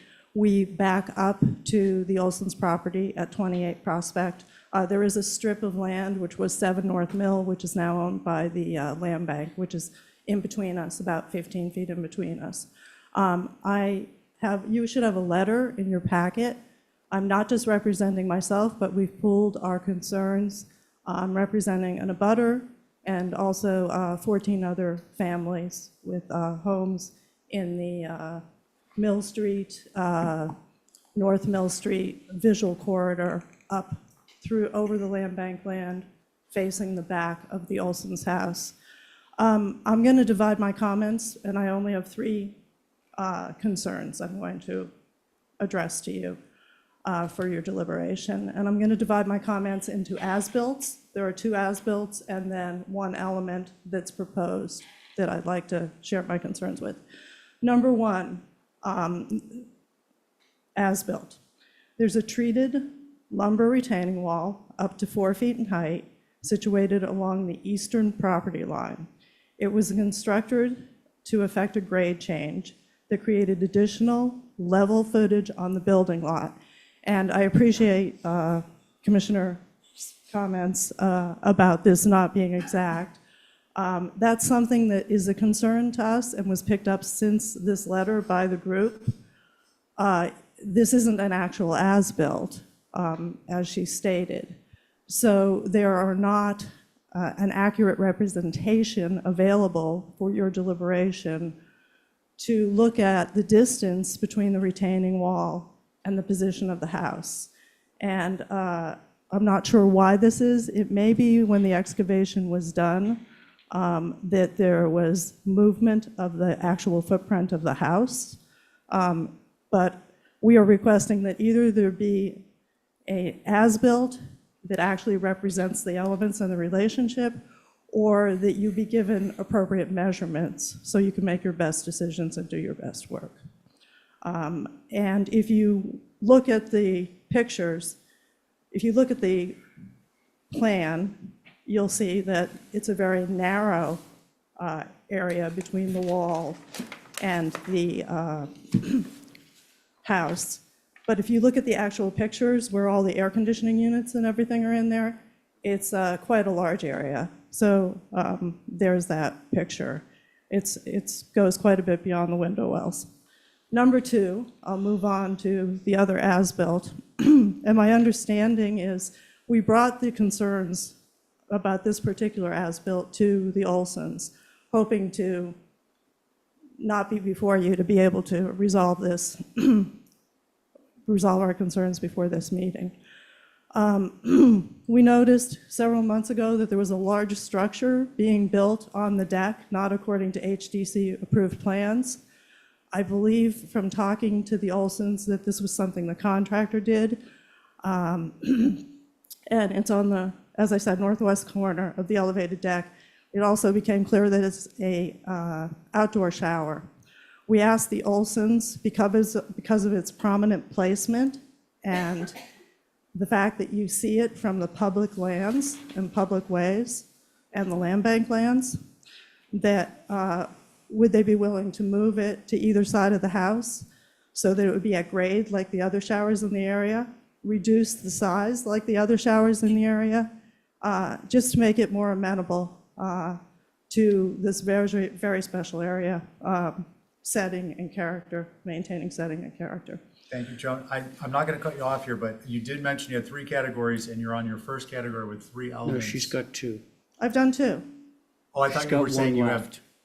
have I only have one more one to more. do. Okay, great. Go Yeah, ahead. Yeah, and that's just moving on to the hardscape, the proposed part of the plan.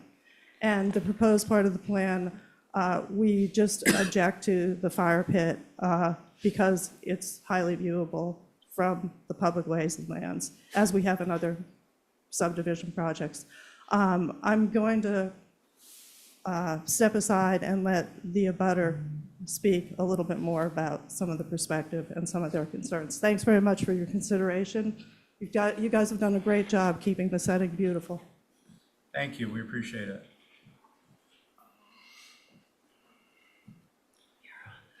Good evening. Hi. So we're focusing on non-repetitive. If you want to Yeah, support something was exactly. said, just go ahead Right. and say it. That'd be great. Hi, Thanks. good evening. My name is Geraldine Brewer, and my husband is Henry Mueller. We live at 11 North Mill Street, which used to be 34 Prospect. We abut 28 Prospect Street. I just want to say that for the record, we were not consulted about the excavation that resulted in the grade change and the construction of the retaining wall. I was happy to hear from Val that the retaining wall is not going to be extended, so I'm no longer concerned about if it will affect our property, as shown in the drawing. We also, the plan shows a solid wall of plant material with mature sizes of 12 to 20 feet along the entire backyard perimeter of the property. This stands in sharp contrast to the cherished sweeping open views of the land bank land from public ways and land and the abutters' homes.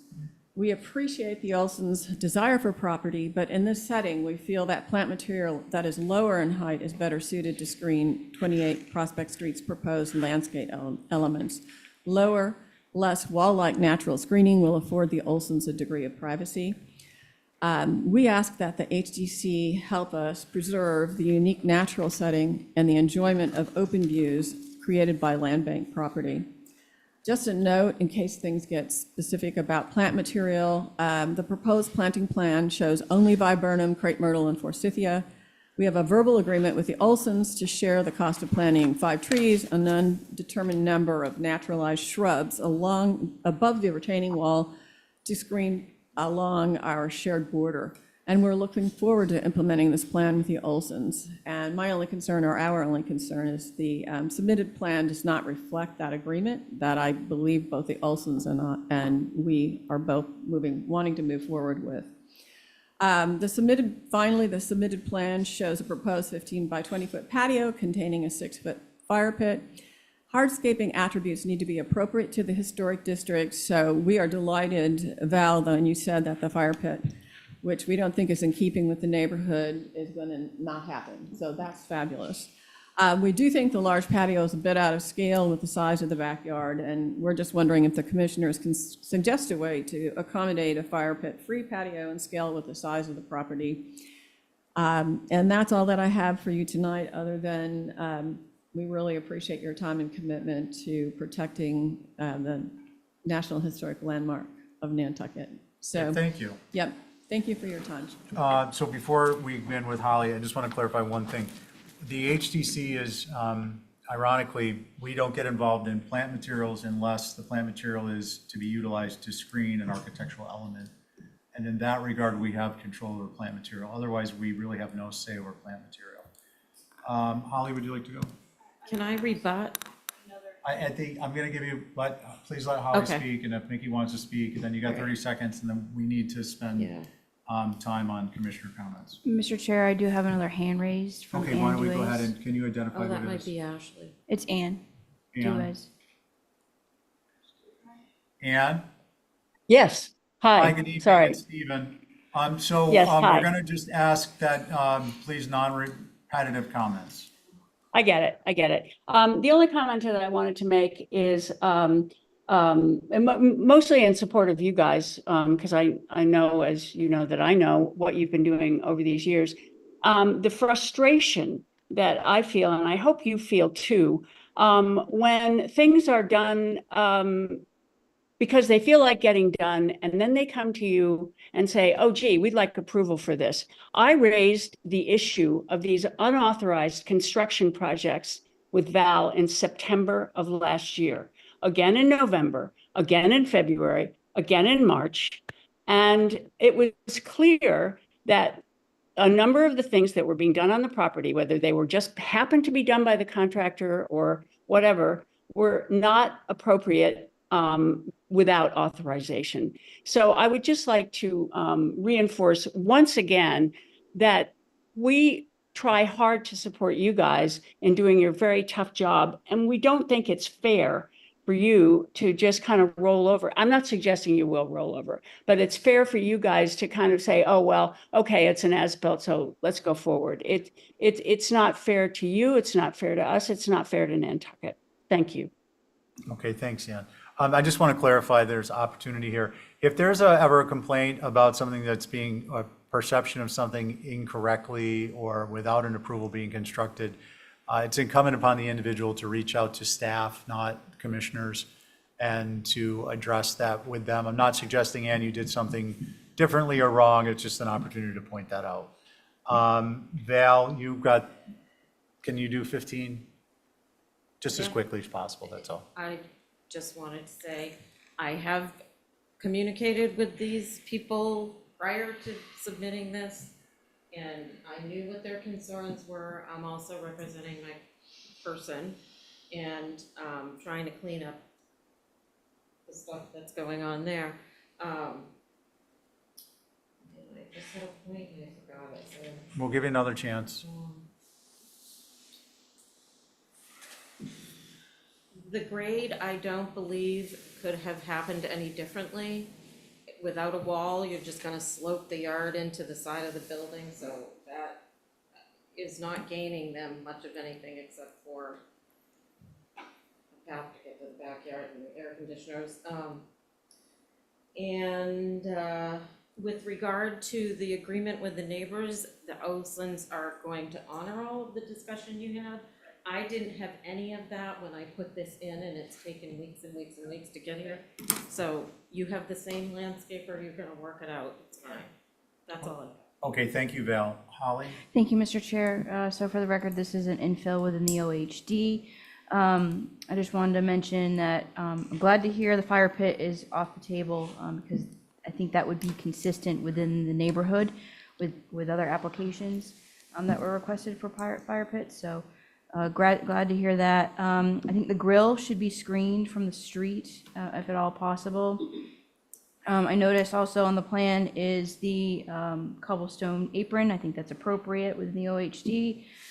Bluestone patio would be more appropriate, I believe, as brick. However, maybe a view from the neighboring public streets and as it's seen up the hill, I think may be helpful. So those are my comments. Thank you. Thanks, Holly. Is Mickey here? Yes. Mickey, anything non-repetitive? Yeah, these mostly haven't been covered. So on the front of the building, there's a 6-foot board fence proposed to the right of the building, which is flush with the front wall of the street. That's sort of awkward. That should be pushed back away from the front of the building a little bit, just to give it some relief away from the front. The retaining wall to the right of that will certainly be visible from Prospect Street through the driveway opening. It's a wood, it's a wood pressure treated retaining wall. It's not really appropriate for the OHD. It ought to be reduced in height as much as possible and then probably replaced with stone. The back of that same retaining wall will be visible from the land bank property. And it's just as inappropriate there. It should be screened or changed to stone. The fence around the outdoor showers has been mentioned. I think the shower could probably stay where it is, but just cut the deck out and drop the shower down so that it's at grade where an outdoor shower normally is, but reduced in size considerably too. And the driveway in the front, ideally you don't want to see cars parked directly in front of the house. I know they want to have a turnaround and I can't blame them on Prospect Street, But if the length of that section of the driveway could just be long enough to back into, but not literally park the car right in front of the front door. And that is it. Thank you. Okay, thanks, Mickey. Let's see, who would like to begin? I can go. Abby and then Ray. Oh, so go ahead, Ray. Ray, All right. Ashley, the owner, has her hand raised. I'm sorry, why don't we hear from Ashley? If there's anything to add that's new. Thank you very much. I do appreciate everything you all do. I just wanted to give a brief background.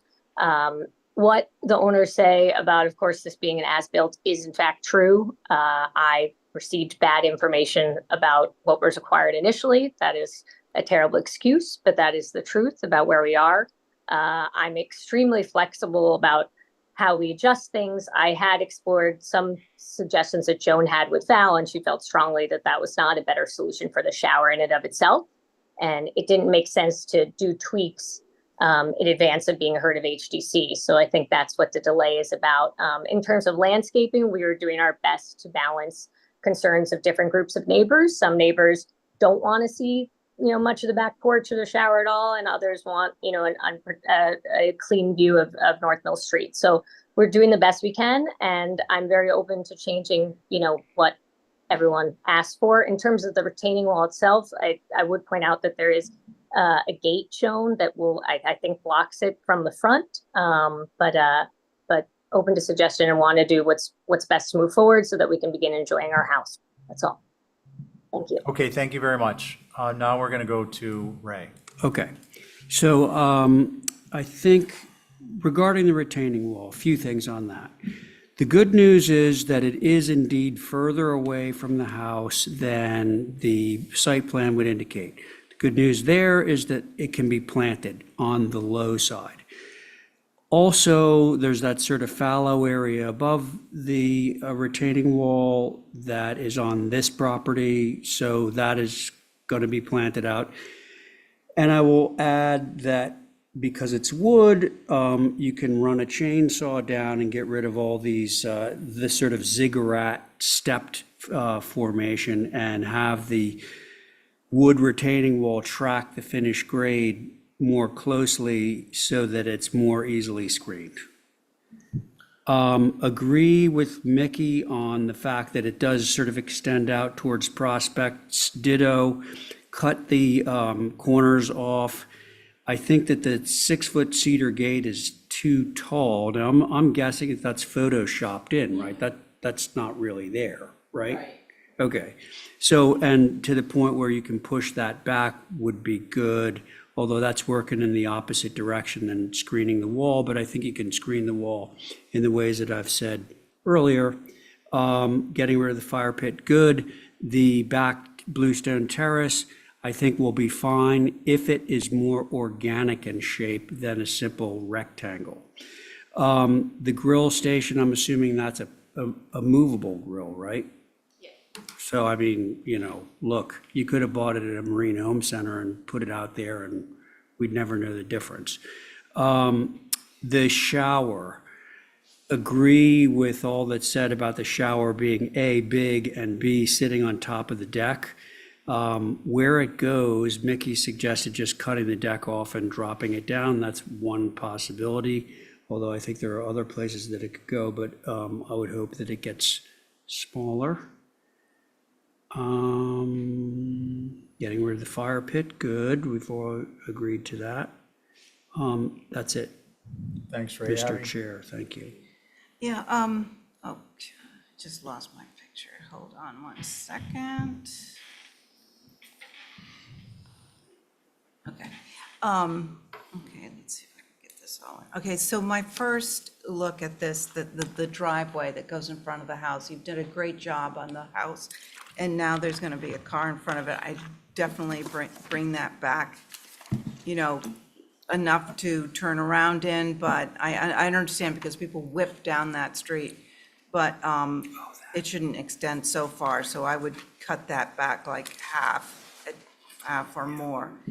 I think the gate, anything, it seems like a solid gate, if there's some way to make that a little more lighthearted for the front of the house, so it doesn't sort of scream at you. So then, I'm glad the retaining wall is not, as it's shown on the site plan, that's been reduced going both ways, and it's only on the side of the house now. I think putting gravel on that side is a little bit modern. I think that should be some, sort of pavers and grass or something more traditional than gravel. The shower, I would like to see that it's large, seems out of place on a deck. So let's see what else I have.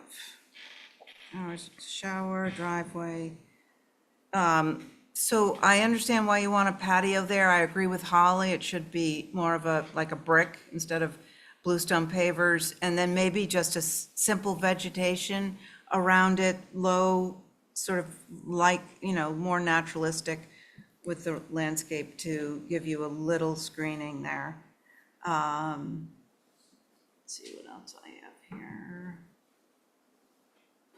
Retaining should be reduced. Okay, so I think that's about it. Thank you. Thank you, Abby. Angus? I agree with everything that's been said. I would build off of Ray's suggestion, since there is room on the east retaining wall to have the low side landscaped. And I would actually use a minimum height board fence to screen the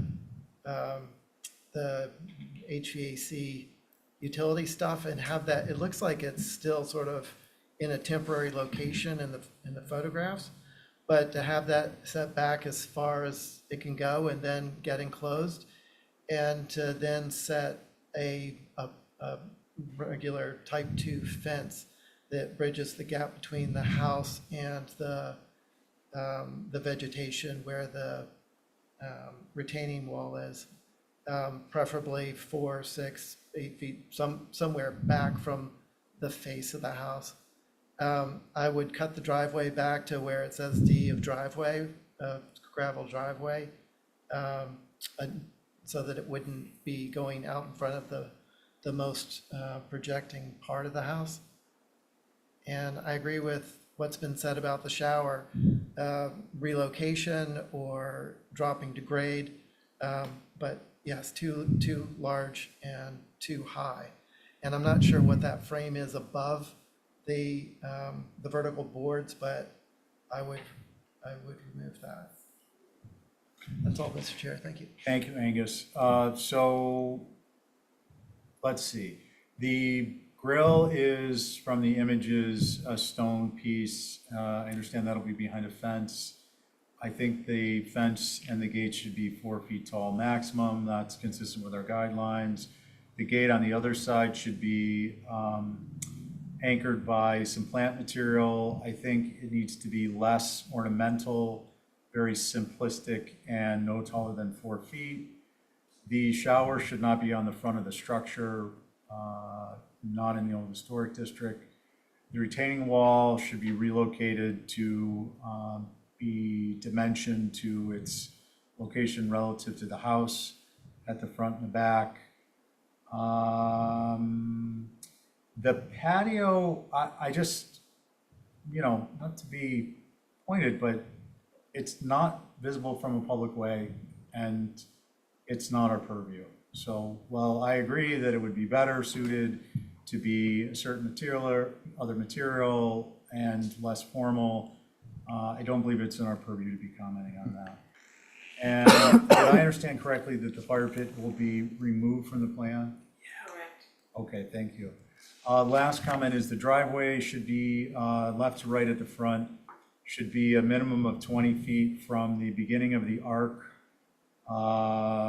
the interior side of the arc above the G, so that you have room to turn a car around there. And I think that would put it over towards ending where the Y is in the word driveway. And that the rest of it would be lawn or whatever treatment you have there. those are my concerns and comments. Sounds like we're going to be holding for revision. Did you say I was sitting on this? Oh, I'm sorry, Joe. You are absolutely correct. Go, Not that it please. seems like an application to seems- jump into, but Well, it seems like I thought that was 3 applications ago. what was that? Go ahead. I agree with all that's been said. No, I think the one thing I wanted to add, a piggyback on with respect to the retaining wall, is that if you didn't do this retaining wall on that side, you'd end up with a retaining wall on the other side, and then we would have this terracing across it. So I think the fact that it sits as it does leaves a smooth transition between this lot and the adjacent lot and those mature trees that are there. So I think that's a benefit. It seems like, given how far away this retaining wall is, that you could add an intermediate retaining wall, like a terraced planting area, and maybe that would come up once you actually adjusted the site plan here. But I think you could mitigate this height by 50% if you had a low, maybe that is stone, and then with plantings in front of it, and that thing goes away effectively. I think there's a chance to do that. And I agree with the comments regarding parking and also the gate with the type 2 fence. With respect to the shower, I mean, there's not a lot of living space back here. I think the owner would benefit from having that shower moved off the deck. And I mean, I think it could be integrated into some kind of a top of the driveway fencing. There's an areaway that goes down there. There's a gate proposed. I feel like something could happen at the top of the drive at grade with the shower that would maybe tie all those elements together. And I think, with respect to the patio, I like the idea of some kind of organic shape, and brick seems appropriate, but acknowledge that it's probably not visible. Those are my comments. Okay, thanks, Joe. Sorry about that. No problem. Just on that retaining wall, someone had commented that it's inappropriate in the old historic district. On Mill Street, on the southern side of Mill Street, I think the house won an award recently. There's a wood retaining wall. I'm not suggesting that I think it's wonderful. I'm not suggesting I love it. But this is a wood retaining wall on the side of a house that's viewed obliquely from the street that does not have a sidewalk. This is not typically a pedestrian passageway. So I would suggest that be kept in mind as just a matter of practicality. I think we need a motion for revisions unless Abby wants. No, so moved. Okay, thank you so much. All in favor, say aye. Aye. Any opposed? Okay, that carries. Thank you. For the next couple. 10, I'm with you. Okay. Let's see, we're gonna go to, bear with me. What is this? 19. Good evening, everyone. Can you hear me Hi, okay? Chip.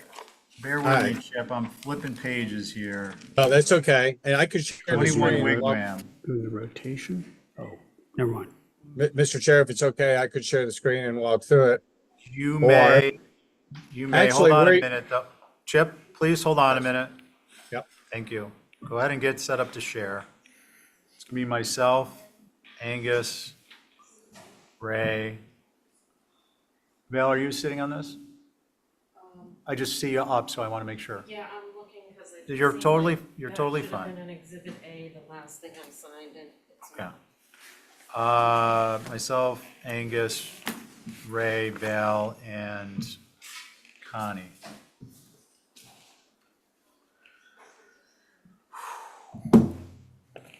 We seriously need to look at this public hearing thing that we're not, I believe, legally required to do. This is like the select board having a public hearing for every single decision they make. We're never going to get caught up.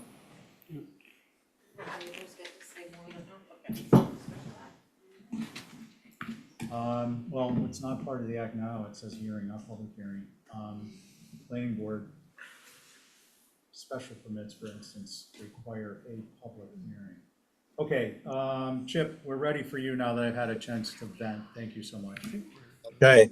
Good evening, everyone. Chip Webster on behalf of the applicant for an application for a gate and fence at 21 Wigwam. Here on the locus plan, you can see the location of the site. It's right at the end on the curve of Wigwam at the end. Here are some photographs. These are photographs of existing gates in the neighborhood with the little locus of where those are located. And it's pretty simple. This is the proposed gate. This was on consent with conditions when a whole bunch of things got, I think, accidentally put on consent. And the condition that was placed on it was to change it from white to natural to weather. So I'd just like to offer that would be willing to make it all natural to weather, which was what was on that consent with conditions. Thank you. I turn over to the board for comments. Thank you. Thanks, Chip. Chip, I just want to clarify, the site plan that I'm looking at does not include, it includes notation for the location of the front gate, but there are no posts and gates shown. I presume that was unintentional. I'm sorry. No, I'm sorry. What was that? What is not shown? Can we look at, can you see the screen? Looks like the fence is running across the drive. So where you indicate front gate Correct. is clear, but Right. there's no post or gate shown in the drawing. I presume that was unintentional. On the site plan, you are correct, but they are shown on the elevation. Right, well, we kind of operate in a three-dimensional world, so we need to know Yep. what's being built where. Okay. So obviously, any approval is going to require that the gate would be in the location as generally indicated, and it'd be shown on the plan. Okay, that was my question. Does anyone have any concerns about this? I do. Ray, please. Too tall and the white posts are inappropriate, as evidenced by the other photos of the area. Okay. They're all natural. And I can, 6.5 feet is, I believe that's what it is, 6.5 feet. The other precedent fences look like they're more like 5 feet high. Yep. And That's just it. for clarification, are you okay with a natural to weather? Yeah. Okay. Well, I would like to see it shorter, though. Yeah, no, I got that one. Yeah. Val? Does it tie in the line with the deer fence? Is that where it is? Yeah. And is the deer fence behind vegetation?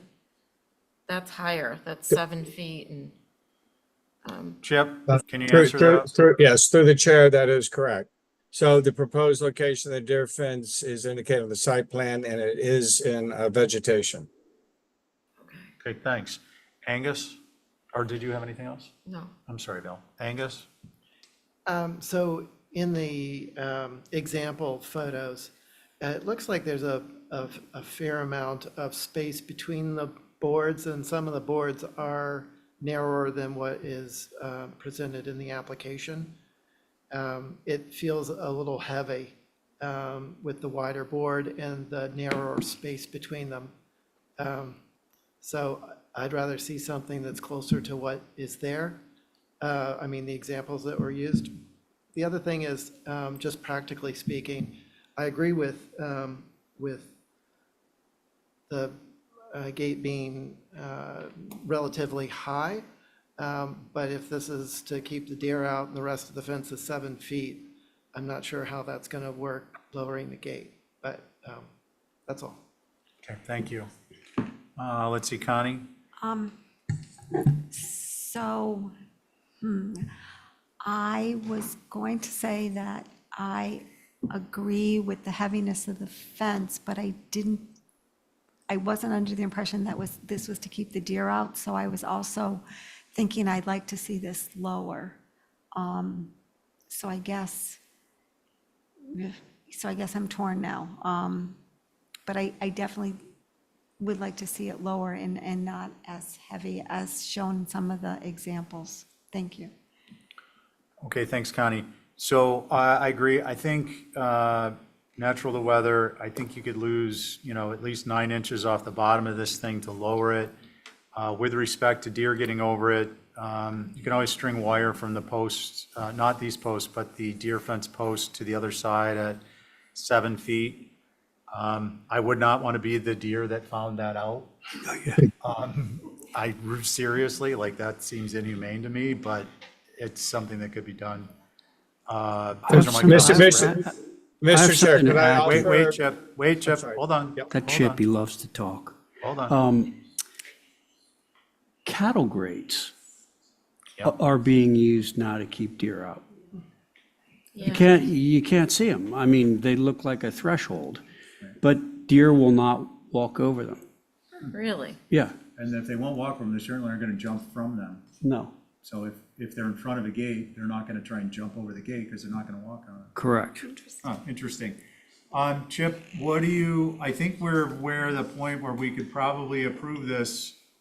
Do you want to consider a cattle grate? Well, what I was gonna offer, it's this image number 3, which is a lower fence, natural to weather, and has the space, wider spacing. Yeah. What if we were to match that? Sure. The image in number 3. I think that's consistent with the discussion at the table. Is there anyone who'd like to make a motion? I move to approve a fence that is the same height and material and details as the precedent photo number 3. That is my motion. Excellent, thank you. All in favor, say aye. Aye. Any opposed? Okay, that carries unanimously. We are now moving to 92 Washington. And I don't know how far we're going to get, but I think, Ben, we're going to hopefully get to you. I don't want to jinx you, but I'm hopeful. And good evening, gentlemen. Your board is the regular board, so it's myself, Val, Angus, Ray. I can't get it to load. Abby's not here. It will be Joe. Carrie, it will be Carrie, I meant to say. It won't load. And the image won't load. Is Sarah's loading? Yeah, hers worked. We're all competing for Wi-Fi bandwidth is the problem. Literally. I'm gonna try and get us an Ethernet cable to at least the laptop. Oh, I gotta write that down. Gentlemen, when you see your site plan, why don't you introduce yourselves and go ahead and get started? Great. So my name's Leo Wilson. I'm with Hammond Wilson Architects. Beside me is Tom Ripley. He's the owner of this property with his wife Alex. They have 3 children. They purchased this property back in, I think it was 21. And this property has a long history in front of this, this board. What we've seen here is there was an application to demolish the house, which was approved in 2019. The house is in disrepair. There was an application with an approval to relocate the garage, and there was an application with an approval to relocate the shed. And those were all in subsequent years after the house was agreed to be demolished, and there was also an approval for it. When Mr. Ripley bought the property, it was apparent to him that not only was the house in bad shape, the one that's there now, but the proposed schemes did not work for him and his family. So what we've done is move some of these pieces around in trying to be consistent with the prior approvals. And I won't go into the garage or shed now, we'll focus on the house. So we can go to the next image.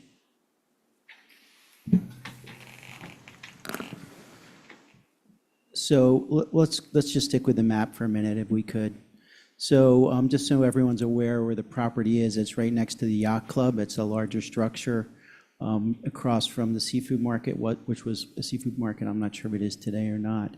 And then the single-family residence directly adjacent to us on narrow part of Washington Street. Next.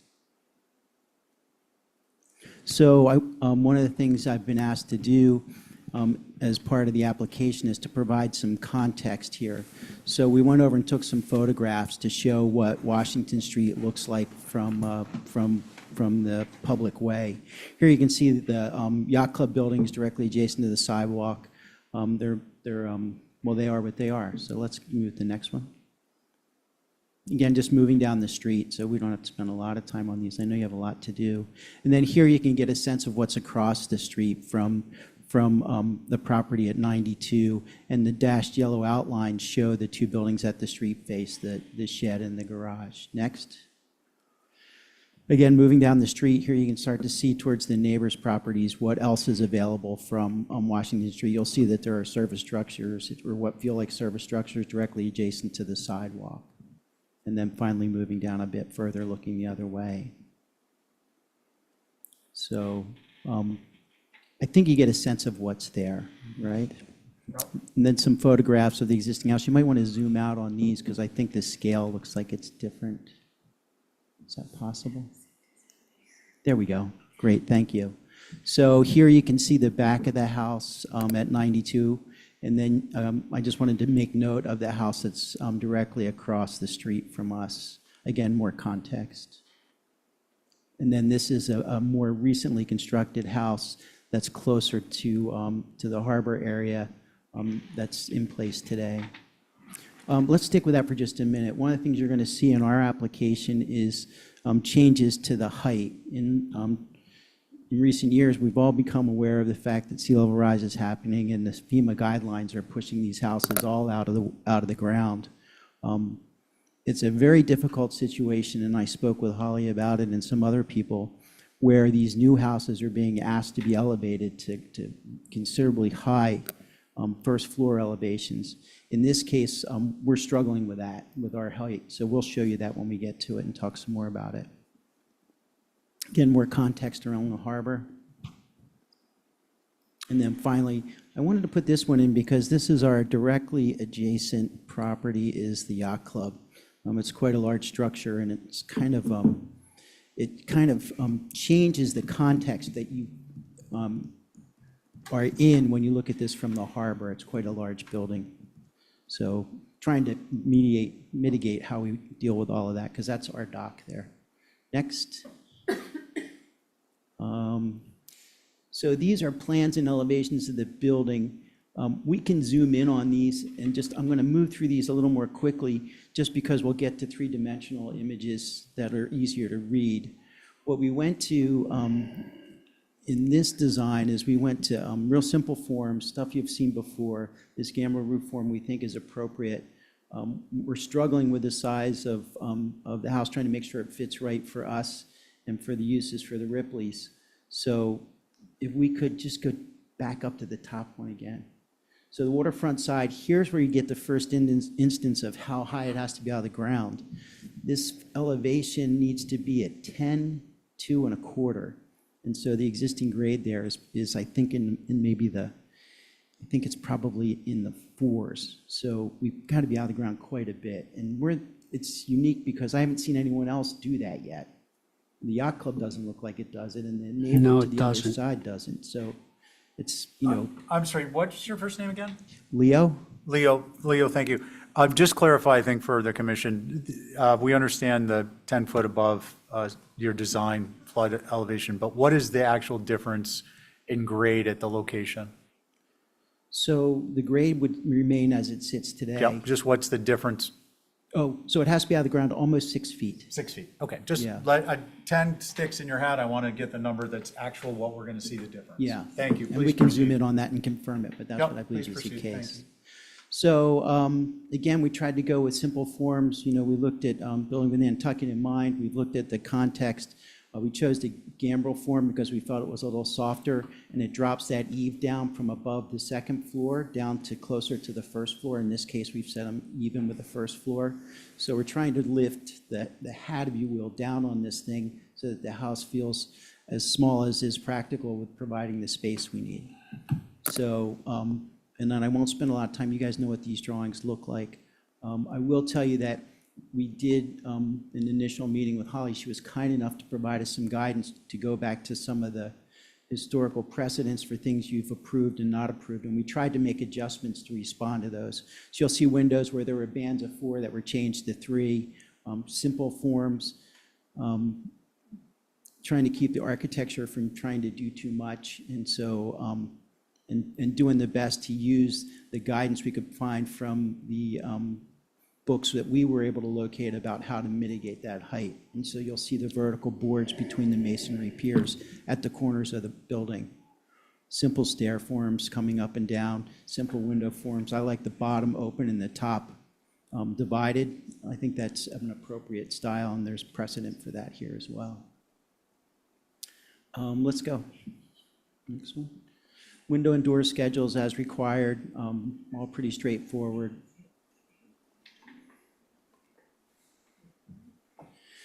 And then we should probably zoom in on some of these. Let's go we'll go through all of them. So we're not going to talk about the garage or the shed right now, but here you can see the view of the house from the public way.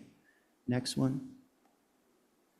I tried to, one of the things I think we try and pay attention to is context. So we built a SketchUp model of the houses around us and the other buildings to try and set this into context so you could better understand it, because it's not a big lot, but at the same time, the density of the buildings in this area of the city tends to be a little bit more dense than in some other areas. So, and we tried to move the buildings into areas where they made sense. So as I said, I think the garage and the shed are in locations where they've been approved in prior applications. The house is about where it has been in the past. Next. So these are the images that start to tell me a little bit more about whether I think it works. I went up high because I didn't want you to think I was trying to cheat by not showing the other buildings across the street and to the left and right. And so we tried to take cues from where we saw these other buildings and make sure that we were in scale with them. I think we did pretty well. Next. Again, from the water, I think this is really the way you'll see this house the most is from the harbor. Tried to mitigate that height with the planters that are down, the masonry planters that go around the house and provide us the ability to get the landscape to sit in not only at grade, but up about 3 or 4 feet in the planters. Leo, I'm going to kind of rush you along here on these Yes, next sir. two. Okay, so just a little more, I just thought these were helpful for y'all to try and understand what we're up to there. And then, scale is always a challenge. I like this image the most. I'm trying to figure out how to make this fit. This isn't that big a house. It looks like it's in the right spot for me, but I just wanted to give the owner an opportunity to just say 1 or 2 things before I turn it back over to the board, if that would be okay. Okay, guys, but I don't mean to be, but we got to move if we're even going to talk about this next. Okay, understood. 1 minute. First of all, thank you for the work you all do. This has been an impressive meeting. It's you have the patience of saints.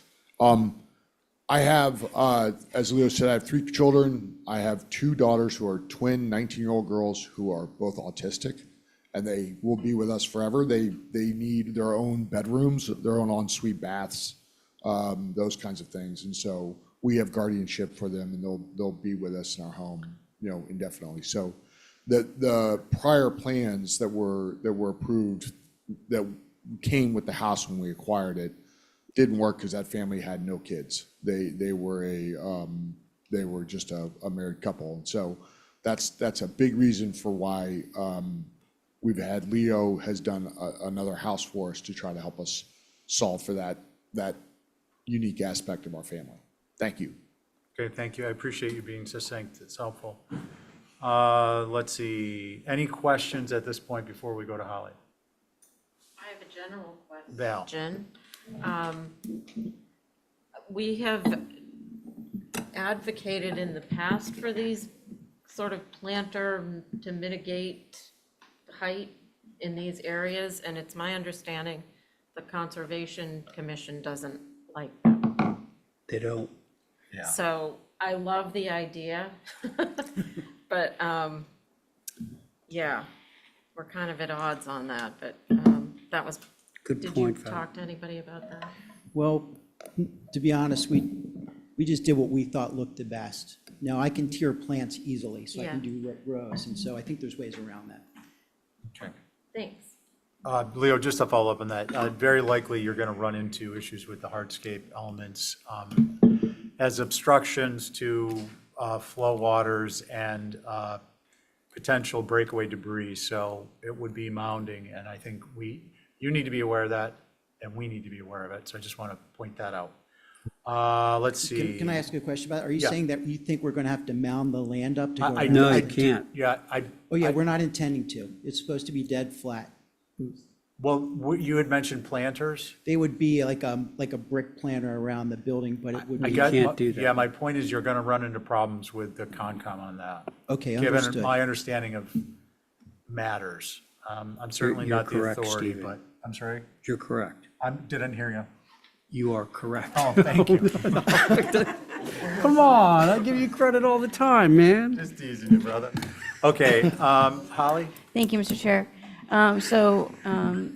There, on the lot is a structure from, I think, the 60s that you all approved a demo on. We had mentioned that any of those approvals may need to have a renewal since they only last for 3 years. So obviously, we'll keep that in mind.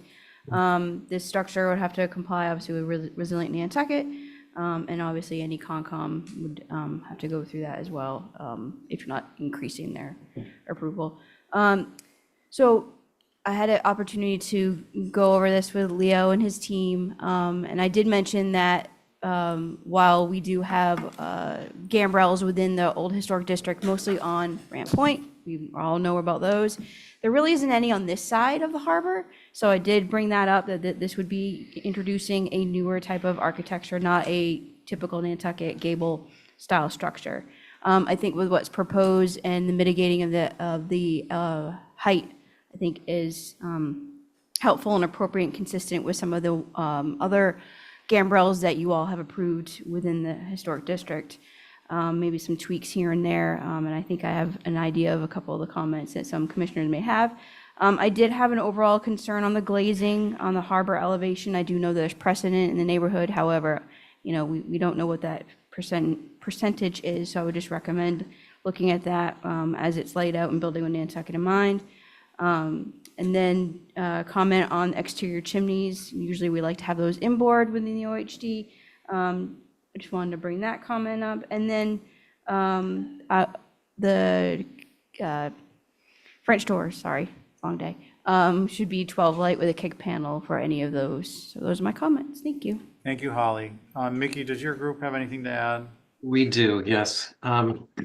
So we feel that this design conflicts with the existing neighborhood context. It's kind of too complex for the neighborhood. The existing cottages in this area and on this side of town have traditionally been simple beach cottages of a more straightforward style. This design would be more in keeping on Brant Point than in this neighborhood. It should have simpler massing and detailing. It's too tall. The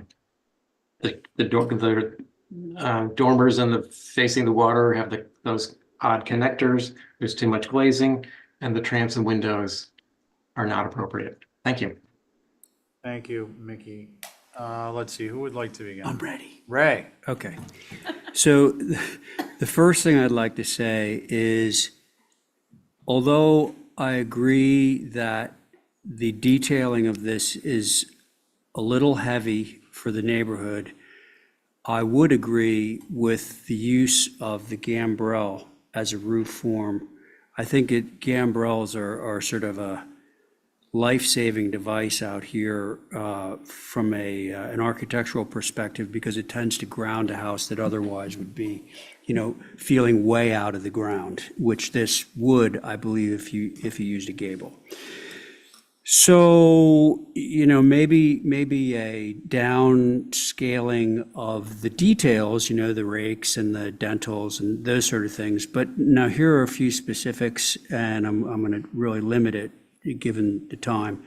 One is as the street elevation, which is, well, it says drive elevation, but we know the front, that would be west, I believe. The gambrel on the left-hand side is essentially flush with the dormer that runs in between the two. It's not evident from the elevation, but it is the case, and I'd love to see that coming out a little bit more so that there was some relief between those two elements. Two, the two windows directly over the front door are cut in. They're like cut into a porch roof. That is kind of a no-no. You won't really find that around here. I'm sure there's another way of handling it, and trying to be really hasty here. Oh, and also in the interest of simplification, if we then go to the east elevation, AKA the back water side, you have these two flanking dormers, which is fine. And if you were appearing before this board 10 years ago, you wouldn't be able to do those little kind of like connector hyphens. They'd have to be freestanding. However, in this case, given its context and given the fact that it's a gambrel and you need to circulate on the second floor, I would just as soon see those shed dormers just literally go straight across and connect back into the main gambrel so that there wasn't the fussiness of this tiny little rebate. I kind of understand where you're coming from, but I think simplicity wants me just to see all that as a single roof plane. Like you can see that the other roof plane sort of drops down a tiny bit from the top core to the gambrel. That's it. I'll leave it at that. Thank you, Ray, I appreciate it. Yep. Very good points. Let's see. I'll go. Carrie. While it's a beautiful building, I think it's a little too formal for this neighborhood. I think it originally was more of a working, fishing kind of neighborhood. The yacht club came in, it's a massive building, and it was made to be very simple. Simple gables, simple everything. Going off of what Ray said, and the use of the gambrel is good, but I think the curved gambrel is way too formal. I think, again, what he said, the detailing needs to really pare down to look at the neighborhood and see what kind of, there's not a lot of detailing here. Brant Point, yes, Hulbert Avenue, yes, but this is a totally different area. On the front elevation, you've got these cute little square windows. I think things like that are just making it very fussy when it should just be incredibly simple. The base planting, obviously, that's all gonna have to be according to Concom. The chimney on the side elevation, I'm not sure which side it is, it might be south, should be on the inside.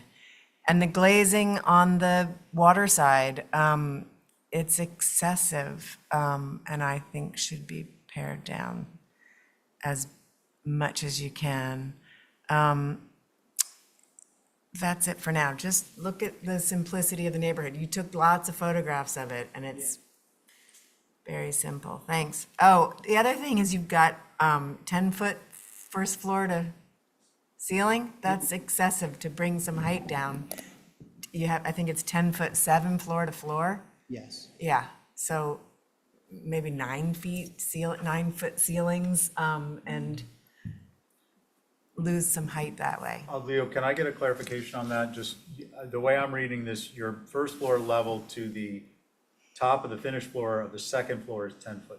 10.9, so that means. So that 10 means it's a ceilings. 9'9" essentially foot ceiling. Well, I was using 14-inch TJIs for the structure there, Yeah. but I could probably go to something thinner and maybe drop some of that height out. I do personally think the light comes in nicer with the transoms, but I understand your point. Okay, thank you, Leo. Yeah, no, the light does come in with bigger windows, but it's just not, Taller. yeah, it's not, they're Angus? overscaled, the whole house. I agree with pretty much everything everyone said. Holly, the advisory group, Ray. Yeah, the cut-in windows are an issue for me. The transoms over the French doors facing the water. There were a lot of comments from the agent applicant about the height, and I appreciate the concern, but to respond to that would be lowering the ceiling, as has been discussed, and also take a close look at how much room there is between the ceiling height or the header height of the windows and the ridge on the second floor. It's 17 feet from the floor to the ridge. And I appreciate the benefits of the gambrel, but as has been mentioned, it's an unfamiliar style that is south of Brant Point. That's all, Mr. Chair. Thank you. Thank you, Angus. Val? I have nothing else to say, except I just want to say, I thank you for the thoughtful presentation on the front end, trying to make it all work. Thank you, and look forward to the next version. Thanks, Val. So Leo, I'm going to start from the beginning. Smaller image sizes will make it a lot easier, and we don't mind if you bump up the CAD graphics a little bit when you print that out. So flip-flop those. We have a Wi-Fi problem, bandwidth in here. Yeah. I'm going to underscore two important elements. One is the simplification of primarily the roof masses, and two is the fenestration, primarily, to my mind, the waterfront elevation, and as overall, and then obviously the roof cutouts.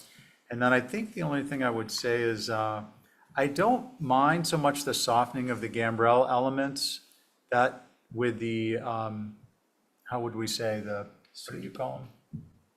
I'm having it's almost 8:30 at night moment. The curve? The curve. I don't mind the softening of that, subject to much greater simplification of other roof mass elements. Yeah. To me, that actually softens the presentation of the gambrels. I think that that's not inappropriate. This isn't a, Eel Point Road. There's this beautiful, almost Quaker style presentation of a gambrel that sits near the horse barn. That's blocky square, and that belongs there. I think this area can support this. Those are my comments. We would be looking for revisions, a motion for revisions, and a motion to track the garage and the shed. So moved. And what that means is we'll see you, when you come back with revisions, we'll address the garage and the shed. I think I heard a so moved over there. All in favor, say aye. Aye. Okay, and I did make my minutes before we got out of here, before 8:30 mark. Unless you guys want to stay longer, I would entertain a John McLaughlin. Oh, were there minutes? No, To just be to appro- review. Oh, just to review, okay. Thank you all. Night, night, thanks. Mr. Chair, I move to adjourn. On John Ray's motion, John. Aye. all in favor, say aye. Aye. Thank you, everyone. Thanks. Oh, yeah. Carries unanimously.